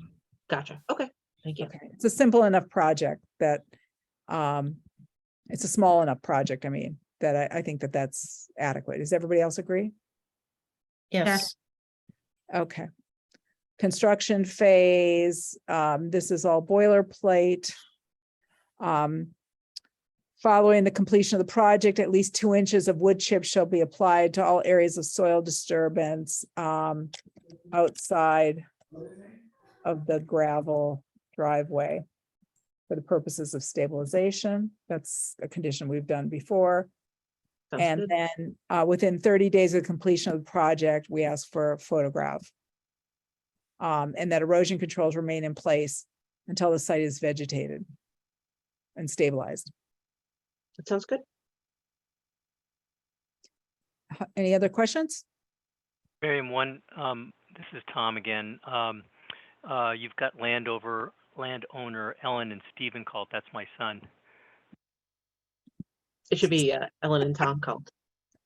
I'm sorry, it's in my brain. Yep. Because our kids grew up together. Sorry about that. He might appreciate knowing that he was just given your property. I don't know. Okay. All right. I think I've got it all. I don't think I have any other questions, and I've got the permit loaded up in EDP. So, do I have everybody's permission to sign digitally? do we need to approve this first? We can do it in either order yet. Okay. Do you want to make a motion to approve the order of conditions? I'll make a motion to approve the order of conditions for 86 Sand Hill Road. Okay. I Second? second. Hey, Second. David, Aye. DeFont, aye. Wilson. Aye. Okay, do the commission give me permission to sign for them digitally? Yes. Yes. Just for the interest of time, I'm not gonna open up EDP right now. I've already got the permit already loaded up. So I'll do that later. It's And fine. Hannah and Tom, we, in the next couple of days, will send you a digital copy of the order of conditions. It has to be within 30 days recorded at the Franklin County Registry of Deeds. And then we'll be sending a registered letter, certified mail, hard copy of the permit. Do you want it to be sent to the landowner or to Dandelion or both? If we could do both, that would be fantastic. If not, you can send it to us and we can send a copy to Tom. Okay, and what address do you want for Dandelion? Can you send it to 333 North Bedford Road? I can actually send it to an email, Miriam, if that makes That'd be life great. easier. Just send me the address. Right, that'd be Yeah. great. Okay. All right, thank you for all your hard work, Hannah. We appreciate it. Yeah, good luck with the rest of your meeting. Thank you. Okay, we're catching up. It's only 8:38. And is Bob Douglas here? I don't see. Yes, Bob, hi. I am. Good evening. Okay. I'm going to open the public hearing for 66 Lake Drive, notice of intent. The landowner is Robert Douglas, on behalf of the 66 Lake Realty Trust. And welcome. So this is actually our first public hearing. We had a meeting with you earlier around the RDA, and then you withdrew the RDA, is my recollection is the process. I think we did open the notice of intent 2 weeks.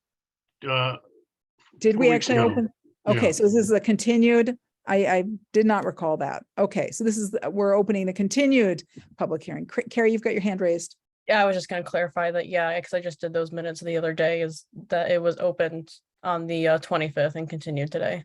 Okay. My bad. I hadn't seen the minutes, so can't remember that was last month. So Bob, do you want take a few minutes to give us some feedback about where you're at with the project and, what you've done. You've given us a whole bunch of documents. A lot of it just came in very shortly today. So I don't know how much commissioners had a chance to really absorb it. And so I know that you gave us an updated site plan design for the driveway piece, so we might want to review that. And Sure. there's some other material that you've shared with us. So I'm going to give you, just why don't you take a few minutes and walk us through where you're at. Absolutely. So thank you again, commissioners, and thank you for all the site visits you've done, as well as going over all this material. When we had last met, you'd asked me to submit a more detailed restoration plan, and I did that, I guess on Sunday. You probably got it on Monday. I can talk about that a little bit if you like. Yes, go for it. So yeah, it's a fairly simple project in that I was looking to eliminate the scour damage from the runoff that crossed my property, and so it's really simple. I'd be filling the ruts with gravel, a thin layer of gravel, putting fertile topsoil on the top of that, and then seeding it. And the areas that will be lawn will be seeded with a long-rooted fescue. And then the area of restoration, I'll use a restoration seed mix. There's one that I really like that I think will be perfect here, that you use on drainage basins. They're both wet and they're dry. And I think that would be great for the area that will be going behind the pump against the wall. What is that product? Yeah, it's a product from New England Seed, and I think they call it semi-wet mix or something like that. And it's got a variety of different seeds, all that do well. And I did mention in the application that the area has a very nice monoculture, not monoculture, but has a heavy jewelweed population, and that likely will move into the areas that have been re-loamed and seeded as well. Okay. There's a good active seed bank, and I'll be pulling soil from the root ball of the oak tree that got toppled in the storm a while back. Are you planning on maintaining any kind of unmowed vegetated buffer along the bank, or are you thinking it's all going to be mowed except for? Yeah, there will be, if you look at our house, there's in the historic pictures before that the ditch came across my yard, you can see the cap of the well, and then in behind it is a vegetated buffer up until the fence line, and that I do plan to restore and keep the one on the opposite side as well. And in addition to the reseeding, I like to plant 3 hemlock trees on one side and 3 high bush blueberry bushes on the other side. Okay.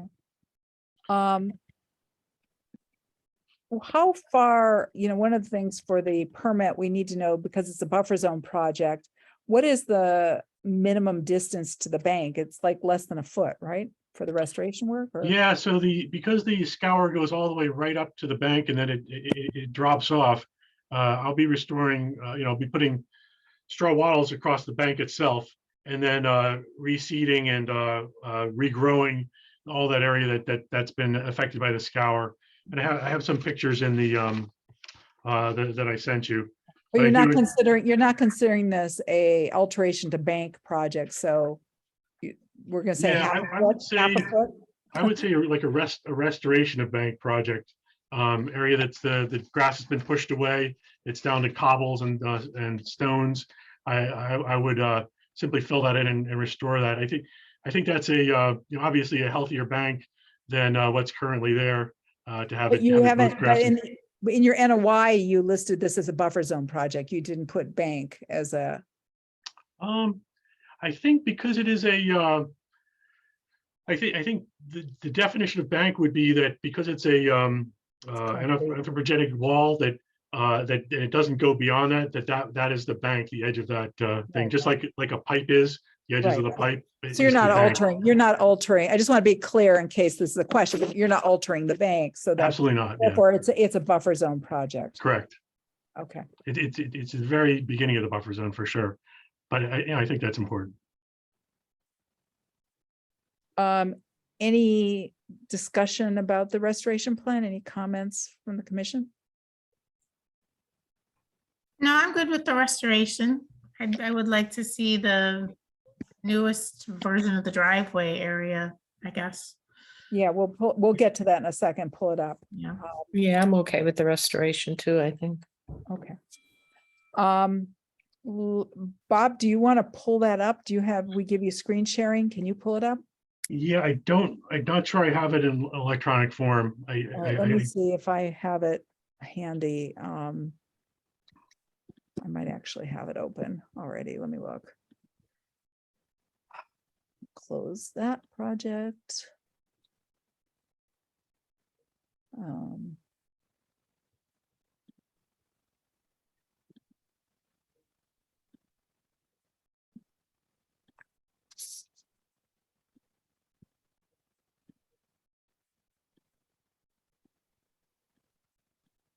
look like I have it open. Let me see if I've downloaded it.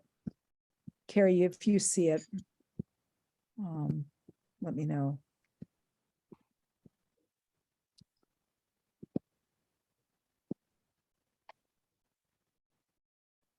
Nope, I don't have it handy. I emailed it. Has anybody got it handy? It could email it back to me so I don't have to go hunting for it. Okay, I just found it. I got it. Hang on. It's a JPEG. So let's see if I can screen share a JPEG. I found it and downloaded it as well. Okay, I just found it. Here we go. All right. So I had asked Bob, because it wasn't clear in the NOI, if he could give us more details about, You have one moment? Yep, sorry, I'm here. Sorry, Director of Conservation. And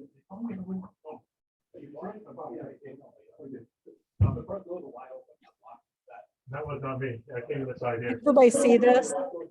I think you can just close them in the lock. Oh, okay. I can see it. I had difficulty reading it. Yeah, Even when printed out, I had difficulty reading it. but- I apologize. Believe it or not, the police just came and there was an alarm call. And they wanted to see who was in the building. So that's embarrassing. But I can certainly discuss this plan. This is a response to the plan that I gave didn't give the current driveway statistics or the expansion. So I've tried to divide this one up for you. You've got the current there toward the road, which is the bottom of the screen, and then the extra space, about 480 square feet in the other area. Now it's an unusual parking space. It simply tapers to the back. It's meant for a single vehicle or by boat trailer to be tucked back in there. So it's unusual. Usually you have a parallel parking along the road. This one has two and then one in. So that's why it's got a shape. And I wanted to put the wall along the existing stairwell, which is kind of the right to the black line. And then I wanted to slope down to the line of shrubs that I have on the left side. So that's marked slope. And that's a kind of a triangular area. So while it's 20 feet as it kind of enters into that extra parking space, the back of it will probably be about 15 feet or less for that parking area. Okay.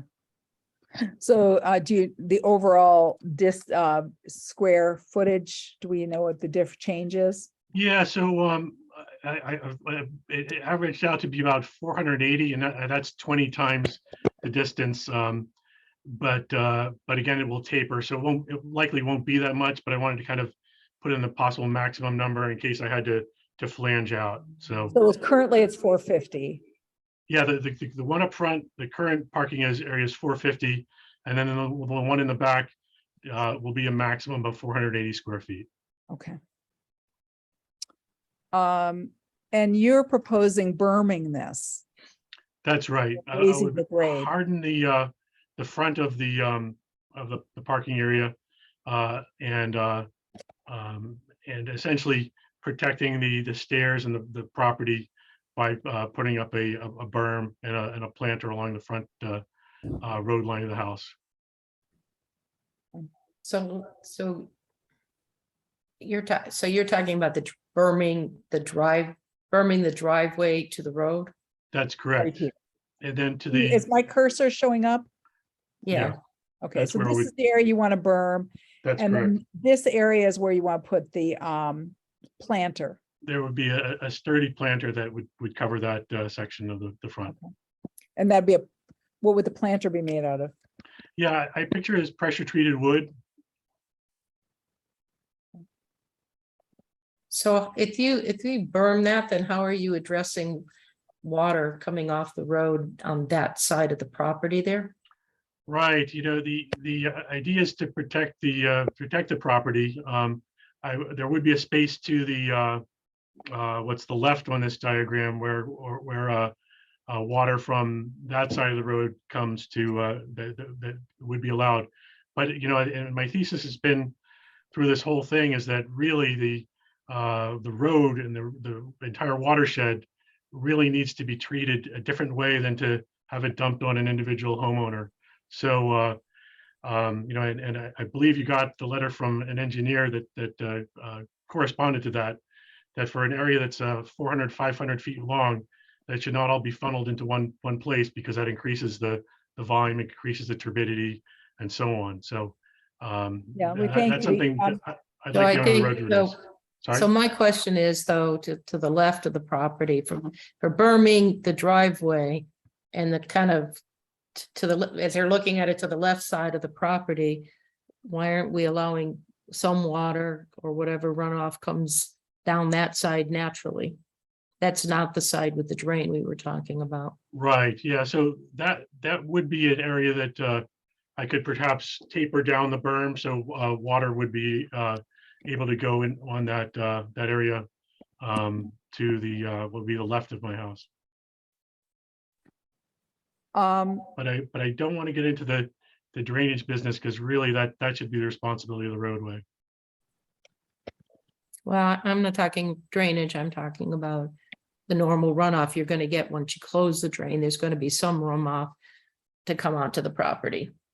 And I'm not sure what are you putting in that little area there next to the add-on driveway? Yeah, that is a slope, so it would have the level of the driveway and then it would taper down. And then on the that left side of my house, I have a trap rock, and then it drops off to a lower elevation as it gets to my yard. I have some landscape timbers, and currently around that side of the house is a subsurface drain that taps into a I've got a French drain around the house, and within that is a hollow pipe drain that takes water subsurface to the back of the yard. I think one of the comments, I had a conversation today with Mary Grover from DEP about this property. And I also went to the Board of Health last night, and I had a conversation with Bob about this. So it turns out that the drain, as it is currently situated, does not meet the current Title V setback requirements for the soil absorption system. And it sounds like it may not even meet the setback requirements for your well, though I'm not clear about that. But it means that drain, as it's now configured, is not allowable under Title V. And it was never permitted by the Board of Health. So that becomes a clearer picture about the need for this drain to be removed.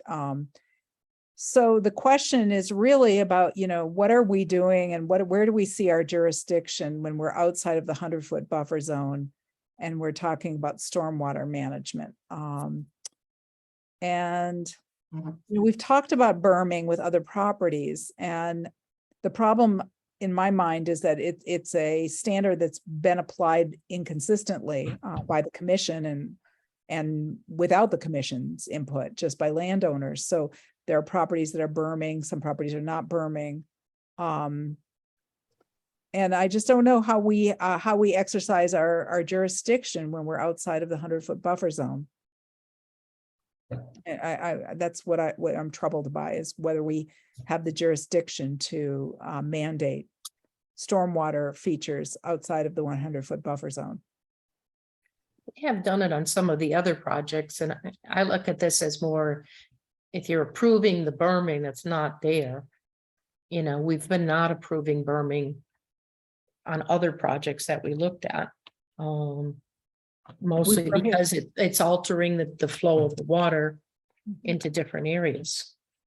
Well, we have, and I'm also mindful that different properties have different environmental conditions, and in some of those instances, they were circumstances where they were adding a impervious driveway surface, or they were increasing the amount of impervious surfaces overall because they were expanding the house footprint, as well as putting in an asphalt driveway, which he's not doing. And this is a much smaller lot with much smaller side yards to manage stormwater. There's very little allowance on this property for stormwater runoff, which is part of why there's been a problem. So again, that's just one of my questions is, you know, given that this is a very small property with very tight setbacks, you know, does it make sense? And he's not proposing any decrease in pervious surfaces. Should we be adding requirements about berming? I mean, he's looking to do a berm and make that, and that's a change. Right. We're not asking them to do the berm, but he's asking in the permit to berm it. Right. So the question is, you know, does it make sense for us to forbid that, for example, or to reject that part of the application? And on what basis really is my thought, because yes, we've required this in other properties, but we've also, we're not exercising any jurisdiction about anybody else's berms. And conceivably, if we're not changing berms along his property, he's still going to have an excess stormwater problem. And I'm not seeing that we're going to be going after enforcement orders on other properties requiring people to change their berms. I don't think that's something that is in our jurisdiction to do. Well, I don't think going back, but this is a project that's up now to look at. You know, where it could be an opportunity for him to do something on that side of his property, because he's going to get some runoff, you know. So once you close the drain, there's still going to be some runoff there. I was just asking if on that other side of the property, he could do something that would help with some of that runoff that he's going to get.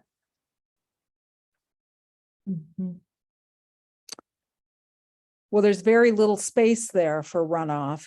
There's no room for a rain garden. You know, we've looked at other properties that were larger where we required people to design rain gardens for runoff capture, and there's no room for that on this location. And, you know, there's also the abutters property and whatever impact that might have on the abutters property.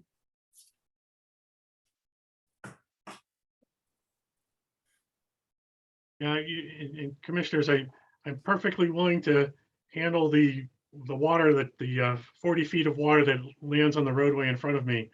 But the problem is quite overwhelming, is that I've got 500 feet, about 200 feet on either side where everybody else is bermed up. And unfairly, all of that water comes to me. And really, it's a tiny little lot, and it's being forced to take all of the water from the entire neighborhood, including Great Pines where it cuts through. So, you know, I really do need to protect my property. I've been cited for having water not originating on my property contaminate the lake. And really, I would like to protect the lake and my property by putting up a berm in this case until until the association or somebody else takes on the problem of this rampant runoff. I think you've seen the video. It's out of control, and it's not something that can be controlled on a single lot. And really, I need to protect the lake. I need to protect my own property. The other question I have in terms of berming versus not berming is that you have this highly sensitive, innovative alternative septic system, and the leach field is also an IA a leach field. It's not a standard leach field, so it's more sensitive than a standard leach field. So that's also a question I have about, clearly protecting your leach field is important because the leach field is in the buffer zone, and that has, important for the protection of the interests of the wetlands legislation statutes that we regulate. But I am also concerned about any stormwater runoff with that system. I see a couple of hands raised. I saw Tracy, and then iPad 7. So, oh no, that's just somebody trying to get in. So Tracy McNaughton. Yes, let me just, I'll become visible for a minute. I'm doing chores around my kitchen. I just wanted to remind about the well. In that being taken into consideration too, as far as stormwater goes, because Bob, I believe you also have a well that is in a spot that you need to keep the water off of there too. So, just this property itself being so narrow and not having much room for any kind of stormwater runoff except what naturally comes onto the property, seems like there's too much at risk. So, and I believe that well is to the left, to the right, back towards the water, right? Somewhere over here. Over there. That's right. Bob, where is Evan Jones as well? I'm not sure. I believe it's shown on one of the larger plans. I'm not sure where Evan Jones as well is. Okay. My well, just to clarify, is down in the bottom right corner of the lot if you looked at it from here.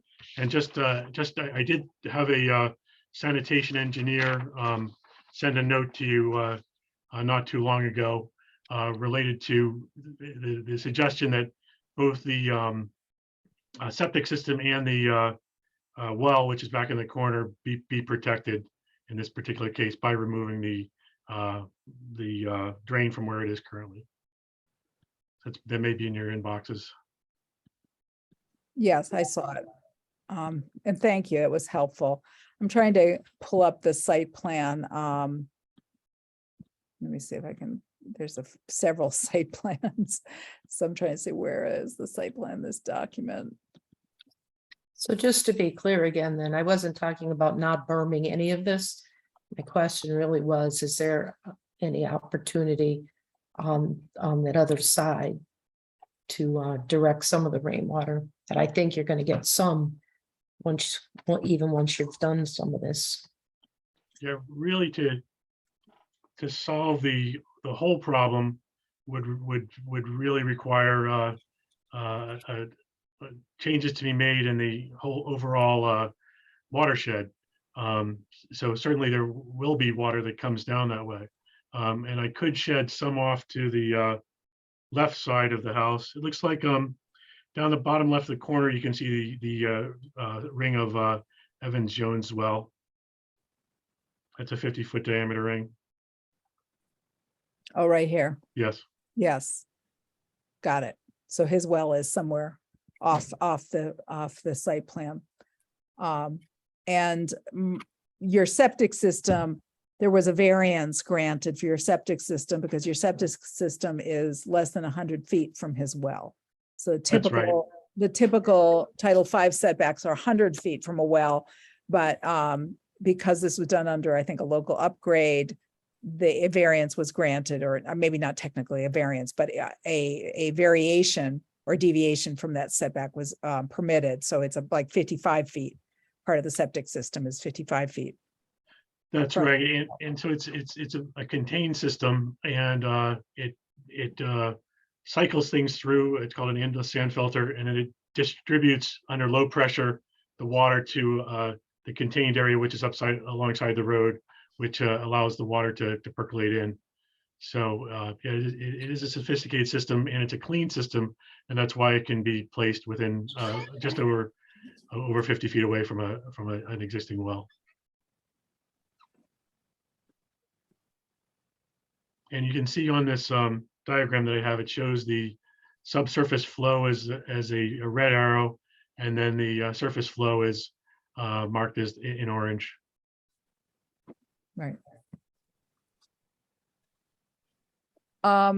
Have you communicated or had any discussion with the Lake Whale Association about the inlet that's on their property, Bob? Yeah, I have not. I did reach out to the association and my neighbors to see if there was some other alternative, and I came away empty.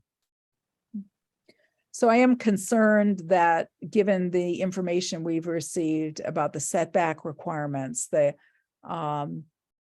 for a storm drain, the setback requirement between a storm drain and a soil absorption system is 10 feet, and it's about 6 feet, 5.5 to 6 feet between the drain and that inlet and your absorption system. You got a hand raised? Yes. Hi, George.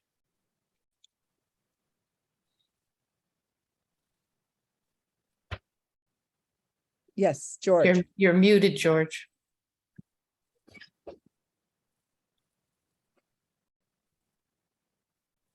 Hi, how you doing? I'm sorry. George Abdow. I did reach out to Mr. Douglas a couple weeks ago and asked him if I could meet with him and come up with an alternative and look at the property. And he said he wasn't available. Then I asked him if he could allow me to walk around and check things out, and he would not let me go on his property. And he pretty much, for all intents and purposes, shut me out on coming up with an alternative solution or a better solution than what's being presented in front of you guys tonight. And I mean, as you all guys also said, that this storm outlet drain is not within the guided thing. It was installed without anybody's approval or anybody's knowledge, as the swale that was on the side of the property for the last however many years was eliminated with this installation of this new system, which I mean, although it was super scientific and all this clean, I mean, given the size of the lot, given everything else, was it even appropriate to be there, or should this house, given its size, been on a tight tank? Well, it was permitted, and these innovative alternative systems are Title V compliant. So we're not in a position to go back and second guess that, because it's a done deal at this point. It exists. And it's been approved by the Board of Health, George. The problem is in terms of proposals that have been suggested, that there be some alternative or some repair or improvement to this drain system. And the problem is that there's a number of problems with it. One is it doesn't eliminate the difficulties and the risks of sediment getting into the lake, which is one of our concerns. It is not a permittable kind of stormwater system, given the proximity to this septic system, which is now a done deal. It exists. So what this property looked like 40 or 50 years ago is really not relevant now, because now we're dealing with what the property looks like now. That's what's before us. That's the project that we are considering, is the existing conditions now. And those include a septic system, which makes less property available on this site for stormwater. So I don't know that there's any way for us as a commission to permit any kind of stormwater conveyance in that area. I just don't know how we could permit that, even if it was designed in a different kind of way. And it sounds like the landowner is not interested in having a sediment treatment bay down by his well. Again, that may not even be possible in terms of setbacks from wells. I haven't looked at what the setback requirements for wells, but you may not be allowed to have a sediment bay, treatment bay near a well, or close to the bank. So there's a lot of problems with this property as it's currently configured, in my opinion. I would agree with that. It's not meeting the interests of the Wetlands Protection Act. It's not, the current condition is not protecting the lake. And I understand the concerns about stormwater runoff on the road. I appreciate those. Those are really serious issues, and I'm not taking them lightly. None of us take them lightly. But the road is not this property, and the road is outside of the 100-foot buffer zone. So I'm just not sure how we have jurisdiction around that, all of that. No, and I believe one of your commission members did go out to the property during the hard rains the other day and observe the flows.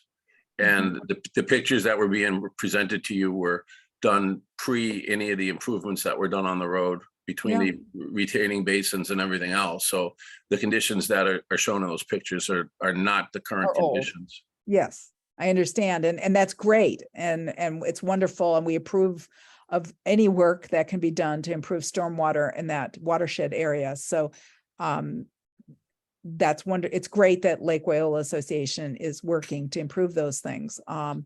Again, you know, it's not our jurisdiction. If we were going to talk about what was jurisdictional for us, we would have to go up and down Lake Drive and look at every other property and start analyzing the stormwater runoff outside of the buffer zone. And I just don't see how we have the authority to do that.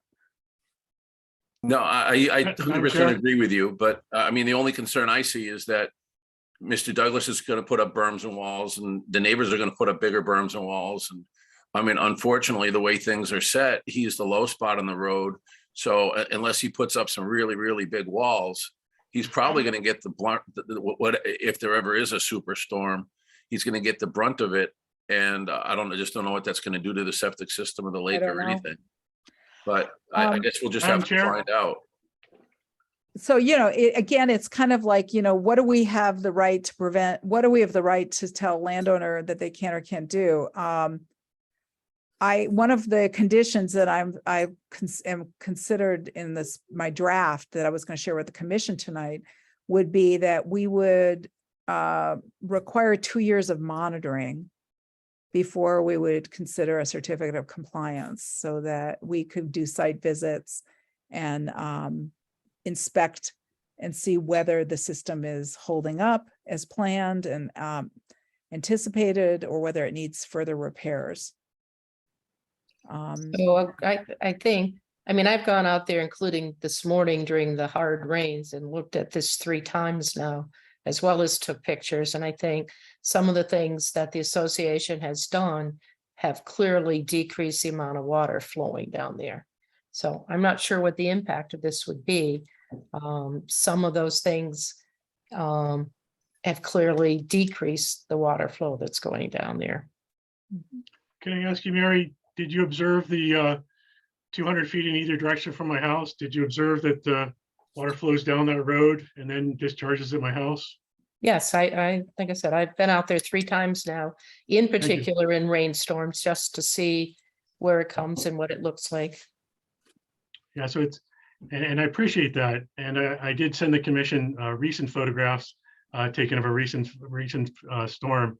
And you can see the water just flows uninterrupted along the berms, 200 feet in either direction, and is focused on my house like light through a magnifying glass. And it's just not fair. That's not water that's generated on my property. It's dirty, it's filled with sediment, and it discharges into the lake. So I think the relief has to come from the bigger property owner, which is the association. And as far as the thing that's often repeated about water only being able to take it off a road at the lowest point, I point out the Mark Rivers had hit the water table constructing his new house, and he created a drain that drains from that house directly to the property across the street. It's not the low point, but it works. I point out to you the drain at West Beach. That's not the lowest point of that road either, but that works too, because the berm was taken out of the way. So the existence of these berms alone proves that they're interrupting the natural flow of water. And I would ask the members of the board that are on LWAC to approach that group to find a way to take care of this water on a watershed basis, not just to dump it on one small homeowner. That's only fair. So, again, I was sort of getting at this with George, but, and it's neither here nor there for this permit, but I am troubled and concerned about if Lake Wyola Association doesn't voluntarily remove this drain on its footprint. We can't order you to do that. But it is a concern because and I would imagine Bob Douglas is concerned about it because it's close to his septic system. But again, that's kind of probably the Board of Health's concern more than ours in their jurisdiction. So I don't know that we have a say about that. Where are we at in terms of thoughts? I haven't heard, Beth, where are you kind of leaning in terms of your thoughts about this project? I think I agree in terms of just our jurisdiction. In terms of, we look at that property inside its property lines, and so much of the watershed drainage needs to be dealt with in a watershed basis, and certainly by the people who own the road more. I am concerned that when this disappears, obviously, where's the water going to go? And if because it is still the low spot, if the water gets high enough, if it actually will go over the berms that Mr. Douglas builds, it's a concern. And I am concerned also about like what you're talking about, the inlet. What's going to happen with that inlet sitting there? Because there's a potential for it concentrating water subsurface once he disconnects it. Yeah, I mean, it'll just sit around that inlet and form a large lake. Right. But like you're saying, it's not dealing with the water coming down that road is not part of this application. No, it's not. And I think, if this was a larger parcel, I might be thinking differently about what might be possible, but there's just no room on the side yards for stormwater drainage. We've looked at some other properties that we've recently permitted where they had much larger side yards and much more spacious front yards where there was room for rain gardens and stormwater features.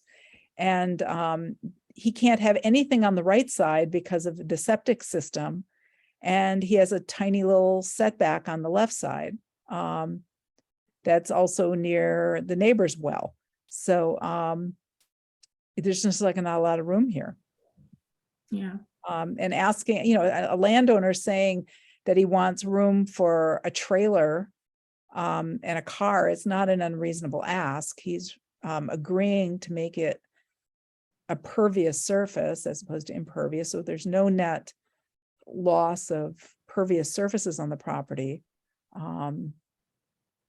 It doesn't seem to me like an unreasonable request for a landowner wanting to be able to use their property. We permitted a project down the road where there was like a 50-foot long parking area. Yeah. Because they had the real estate for that. It was a large enough parcel that they could have a 50-foot long parking area. But this property doesn't have anything like that. It's 40 feet wide. Right. I don't think, this project isn't going to change drainage within the parcel itself very much at all. So, in a typical project where we're permitting, we're looking at, is this project going to change stormwater on the parcel itself? And this isn't, the stormwater issue has to do with the entire watershed, which is, it just doesn't really apply to this project. Right. Okay. Did somebody have a comment on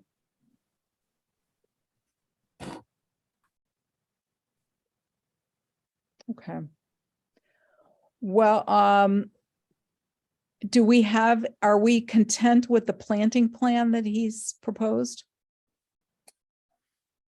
I'm okay with it. Can we take down the screen sharing now? Yes, we can do that. Thanks. I'm okay with the plan that he's proposed. All right. Do we feel like we have enough information to close the public hearing? Yep. Okay. All right, somebody want to make a motion? We'll make a motion to close the public hearing for 66 Lake Drive. All right, so, Need a second? oh, we need a second. Second. David, Aye. Stefan, I, Wilson. Aye. Okay, so, I guess we need to figure out, are we going to approve the project as designed? Before we get into what it goes into the conditions.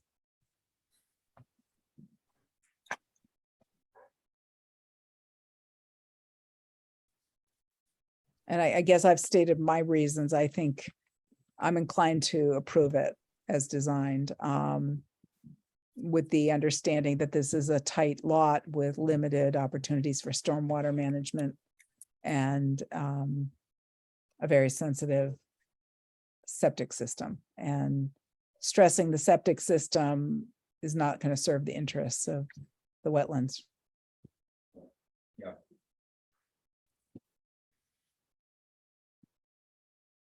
Yeah, I agree. My only thoughts are that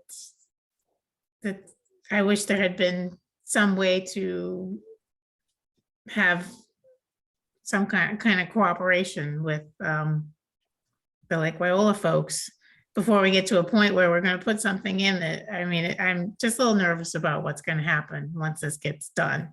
And Yeah, I think everybody's nervous about it, and right. it's just too bad that it is to this point. I was glad to hear that it sounds like some of the work that the Lake Wyola group has done has improved the drainage there a little bit. But Sorry, background noise.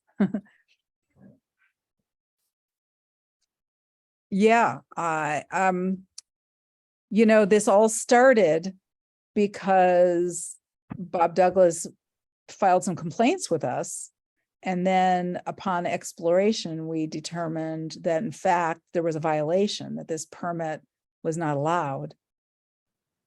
This drain was never permitted and would not be permittable. And that led us to sending him a letter requiring him to submit a notice of intent with a restoration plan and a remedy, because the drain can't remain as it is. So that's how we got to this place. So I think we have to be mindful of that,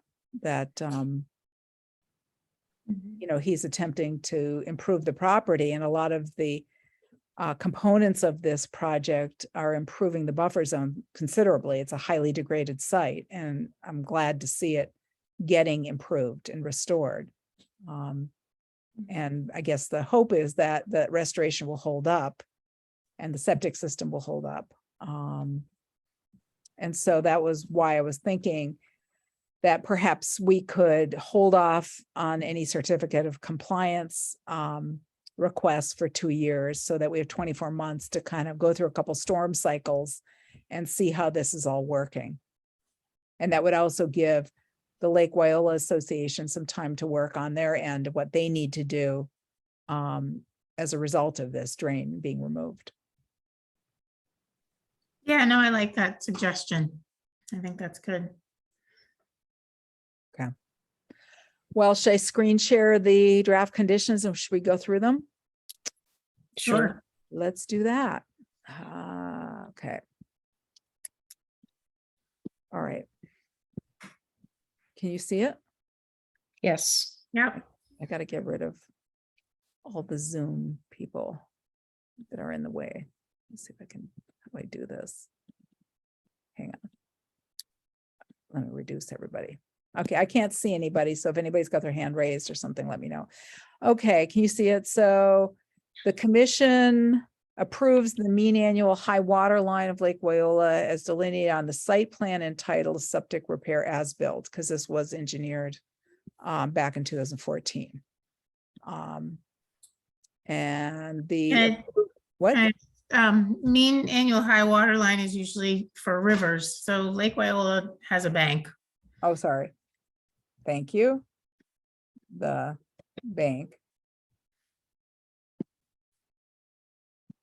As delineated, the approved work shall conform to the site plan modified. Is this, I don't even know if this is the correct title. He's given us several different site plans. I'm not I sure do what. think we need a final site plan with everything we've talked about on it, so there'll Yeah, be that's documentation for the actually, future. what? So that we'll have documentation for the future as to what this should, what we're actually permitting. We've done it in so many phases. Yeah. You know, is there one piece that has everything Well, we've together? closed the public hearing. So we're asking him to do something. Now that we've Madam- closed the public hearing, we can't do Madam it. Chair, you could address this as a NOI plan. Okay. What was the date of it? It's undated. I could give it the date it was sent in. All right, the 100-foot buffer zone around the bank of Lake Wyola is not mapped, but it is mapped actually. Is mapped. Where I said that, oh, it is not mapped. But the commission finds that it is a protected resource area. The proposed project is partially within the 100-foot buffer zone of the lake. The soil absorption system approved in 2013 is within the 100-foot buffer zone, but is outside the 50-foot buffer zone for the bank. This system includes a Title V compliant innovative alternative system as defined by DEP. On April 14th, the commission determined that the storm drain at 66 Lake Drive property had never been approved by the commission in the 2013 determination of applicability for the septic system upgrade. The commission required the landowner to submit a notice of intent to address the unpermitted stormwater feature and property restoration. Does that sound all right? The commission did not approve any changes or work outside the boundaries of the 66 Lake Drive property, but notes that the above referenced storm drain has a great inlet located within the footprint of Lake Drive, a private road owned by the Lake Wyola Association. The commission strongly encourages the Lake Wyola Association to remove the drain inlet and take whatever steps necessary, whatever other steps are necessary to protect the buffer zone and lake resource areas. Does that sound all right? Yep. Okay. That's good. The commission waives the requirement for a revised site plan stamped by a professional engineer for the purposes of the proposed project. The commission finds that the above referenced as-built plan is sufficient. This project does not require a stormwater management report. And work per on this or show the following plans and documents. And what did we call that? The NOI NOI plan. plan. Submitted on 8/20/22. The project includes removal of an unpermitted storm drain, restoration of the eroded trench in the buffer zone, construction of a pervious parking area and supporting wall, construction of side steps on the east side of the home where there is currently a timber retaining wall, removal of a damaged hemlock tree near the bank, and the addition of a planter near the road. And then here on April 6th, 24 and August 7th, we inspected the property and adjoining areas along Lake Drive and Great Pines Drive. The commission observed modifications to property grading along both roads, presumably created by landowners, that alter the stormwater drainage patterns of the watershed. The commission also observed improvements to stormwater management created recently by the Lake Wyola Association, the owners of the private roads in the area. The storm drain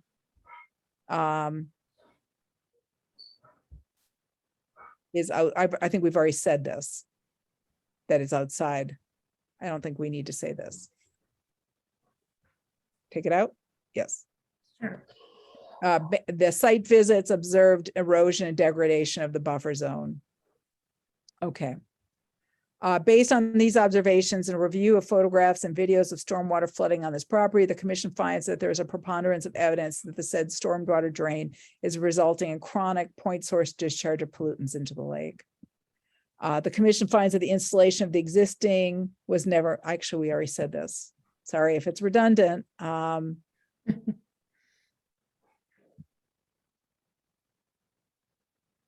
think we could just say this. With the successful issuance of a certificate of compliance, will dismiss any enforcement investigation. Should I have that or take it out? I mean, I feel like, did we issue an enforcement? No, we never did. So I'm saying take it out. Yeah, it's confusing. It is confusing. We support natural vegetation buffers, priority habitat, no alternative. So here was a question about whether we wanted to have any perpetual conditions regarding a vegetated buffer, et cetera. I'm kind of inclined to say no.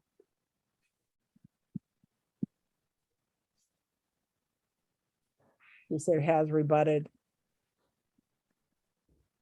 Is that okay? Mhm.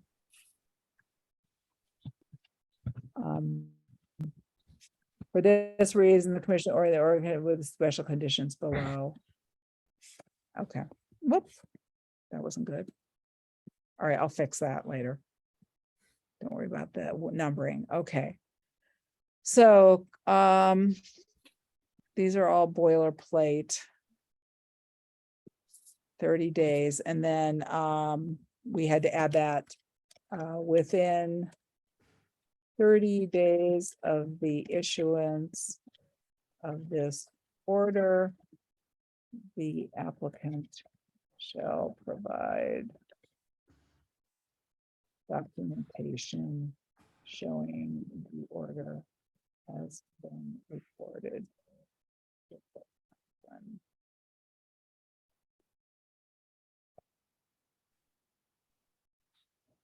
Registry, not register.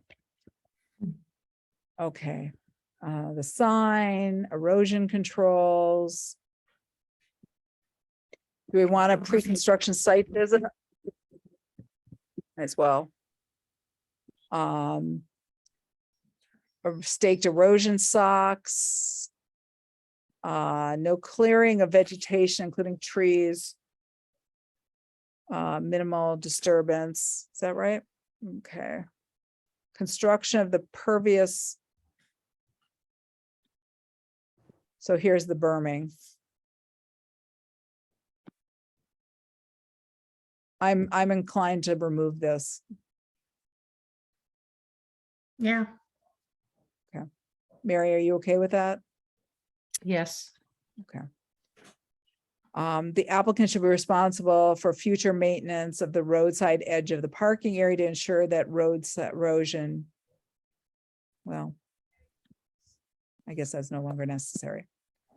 Limit of work, stockpiles, no dumpsters. The above mentioned NOI plan. Any other material. Apart from the approved removal of a hemlock near the bank, no other tree or shrub removals are approved. And I don't think he was going to stump it. I think he was going to just leave it. Madam Chair, Yes. I did include removing the root ball of that toppled oak in my Oh, right. restoration plan. Right, but that's already removal of the oak. Okay, Thank you. thank you. Any additional impervious additions to the property brought to the commission for approval, maintain erosion controls. all exposed, finished grade surfaces, landscape stabilized, mulched, grass seed. Give us some documentation for what kind of grass seed he's going to be using. Perpetual conditions post-construction, within 30 days of completion of the project, the applicant shall contact the commission to arrange a post-construction site visit. And here was what I wrote. Because of concerns about stormwater management in the vicinity of this project area, the commission shall inspect the site on a quarterly basis and shall not issue a certificate of compliance until a minimum of 24 hours has transpired after the applicant has notified the commission that the project is completed. This condition is required to ensure that the site remains stabilized. Should we determine it's not stabilized or that point source discharge is further degrading the buffer zone or releasing to the lake, we would require further repairs. And then we want 80% revegetation, established vegetated buffer strip. I guess he's kind of already addressed this. I think I would take this out.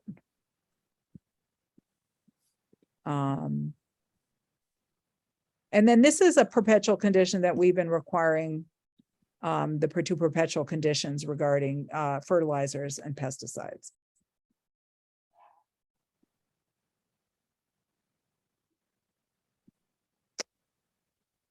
How's that look?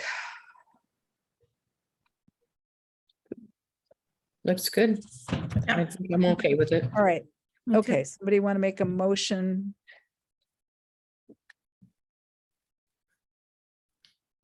I make a motion to issue the order of conditions for 66 Lake. What is it? 66 Lake Drive. Okay, second. Second. Okay, David, Aye. DeFont, aye, Wilson. Aye, And do I have everybody's permission to sign digitally? Yes. Okay. yes. All right, let's go back to the agenda. We have, thank you, Bob. Thank you, commissioners. Thank you, everybody else. We have a few more things maybe we can take care of. We do have to take care of a few things. Minutes for July 28th. So everyone had an opportunity to look at them? Yes. Yeah, Looked okay to me. Okay, somebody want to make a motion? Motion to approve the July 28 minutes. second. Hey, David, Aye. DeFont, aye, Wilson. Aye, And how about the August 11th minutes? It looked okay to me. yeah, Motion? Take a motion? Motion to approve the August 11th minutes. second. David, Aye. DeFont, aye, Wilson. Aye, All right, last meeting, there was some discussion about conservation restriction monitoring that needs to happen. Sumner Mountains CR, which is owned, the property is owned by Chuck Damari and Joan Antonino, is a property that needs to get monitored. In the past, we've hired Charlie Eisman, who's done the monitoring reports for us. He's willing to do it for, I think, $380 this year, a slight increase. And I'd like to ask the commission to approve that proposal so that he can go forward. Motion to approve the proposal for Sumner Mountain, CR monitoring that monitoring proposal. with Charlie Eisman. Okay. Second. second. Okay, David, Aye. DeFont, aye, and Wilson. Aye, Regarding another one, Old Peach Orchard, we also have to do a CR visit ourselves for that. And I haven't gotten dates yet. I'll email people dates of when we can do that. I had some discussion back and forth with Penny Jakes about going to Southbrook Conservation Area with Liam Cregan to take a look at the mapping. And she's unavailable and he's unavailable on the first 2-3 weekends in October. She was available October 30th. She wasn't sure if he was. Would you guys be available on October 30th? That weekend? Oh. It's my daughter's birthday. the day before Halloween. Sure, she doesn't want to have anything to do with me. She's upstairs.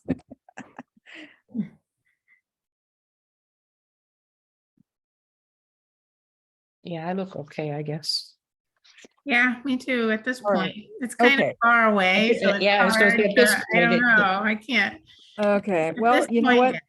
We'll check and see what happened. I don't even know if Liam Cregan's available. I am concerned that this is just, it's been almost a year and a half since the CPA was approved, CPC proposal was approved for this. And we're almost a year past his finishing his work. So it kind of is concerning to me that it's not getting wrapped up. I'd like to see it get wrapped up. Yeah. Okay. I did the 387 Locks Pond Road post-construction site visit. Everything was fine. He's going to request a certificate of compliance, and that site visit should suffice. I think Robin was with me for that site visit. So we'll wait for that. We won't need to do another site visit, I don't think. We did a site visit for 58 Lake Drive. I think Mary and I were the ones. Was Robin there too, I think? Yeah, I think Robin was with us too. Yeah, were you at the 387 one too? Yes. Oh, you were too. Okay, 3 of us were there. Yep. So it's a very small project where they're repairing the stone wall near the bank, retaining wall around their bank. And we'll have that hearing in a couple weeks. And I had to do an emergency certification site visit for a hazard tree. I think I sent everybody the photographs, the site visit form for it.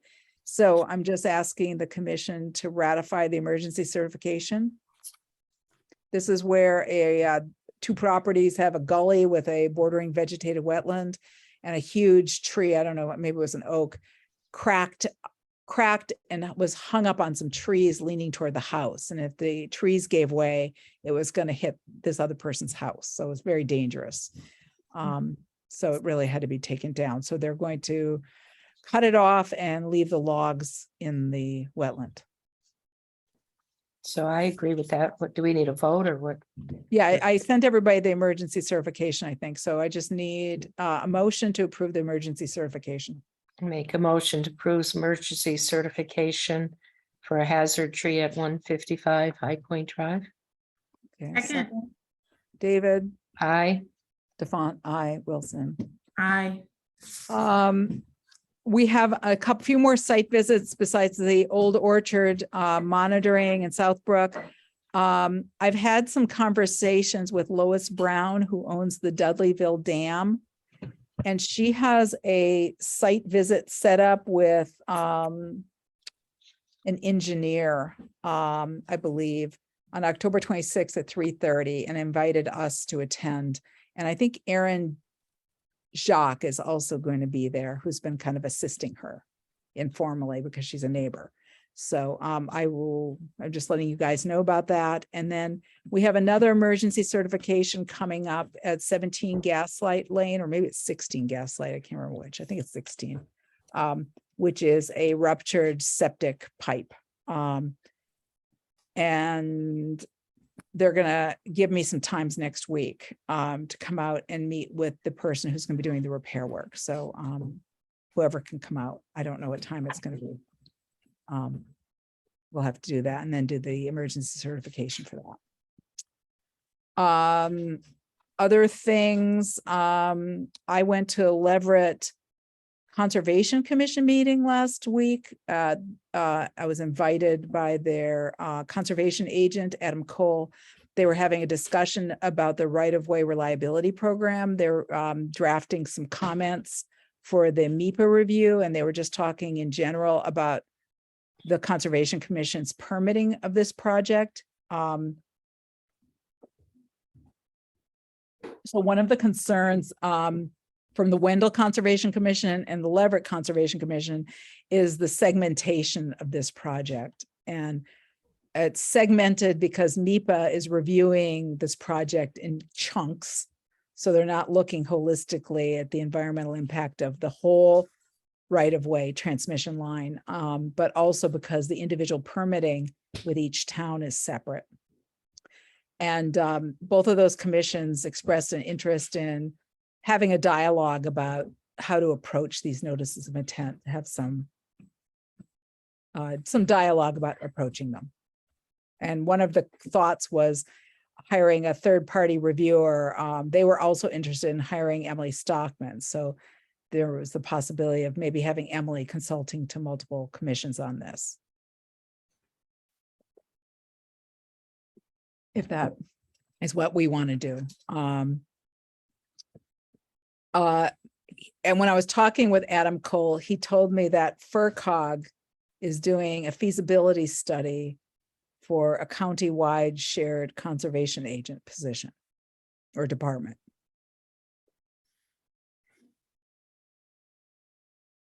Good.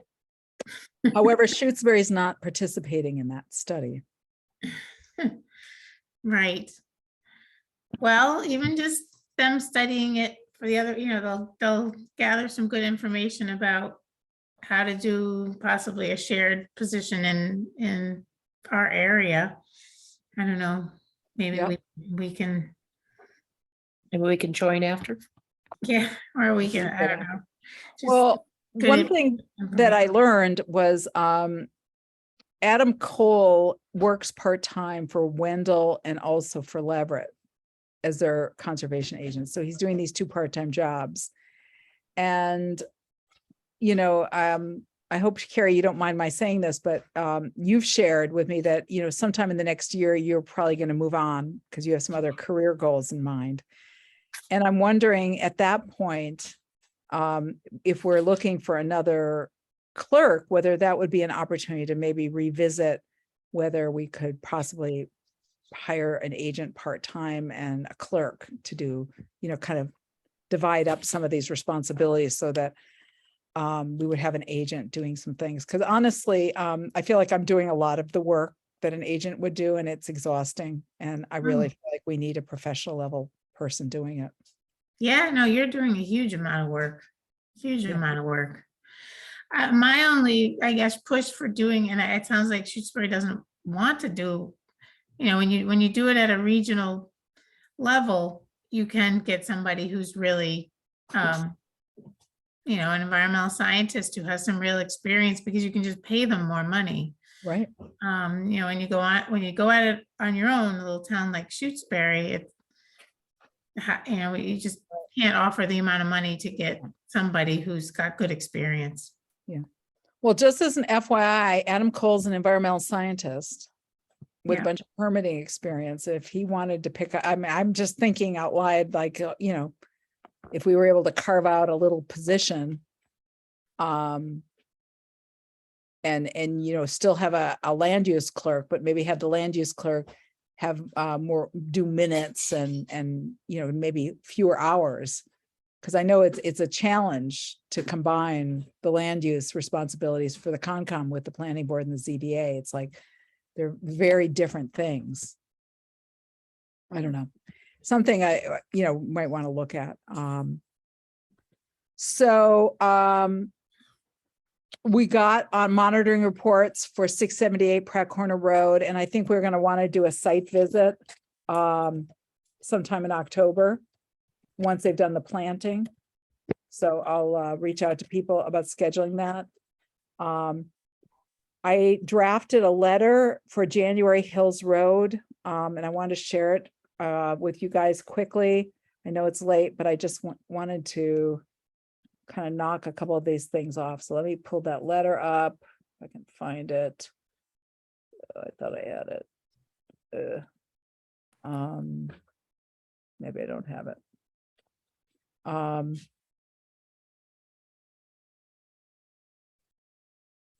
me look. I've got it written somewhere. Did I send people a draft letter?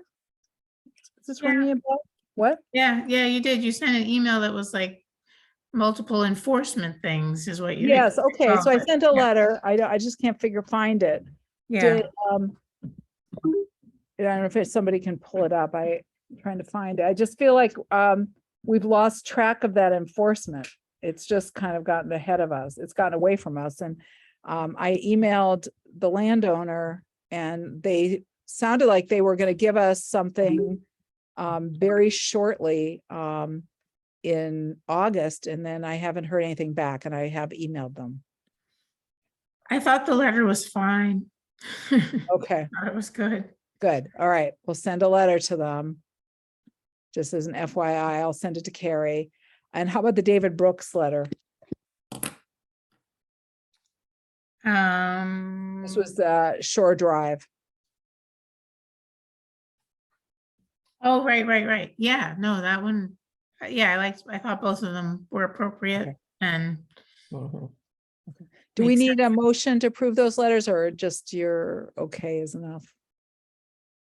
I think our okay is enough. I don't think we These are need a just motion. letters. These aren't Yeah. making. a issuing permit anything. or something. Okay, all right. Well, I think that's about all I got. Yay. That's enough. We got through the hearing, the minutes. We got through everything. Yes. Yay. It's not It's not even even 10 o'clock yet. I know. We're only half asleep today. Late enough. It's late enough. Ooh, I'm right, exhausted just from So can we do listening. a motion to adjourn then? Yeah, well, let me just check with Carrie. Carrie, when are you going to want to mail things out tomorrow?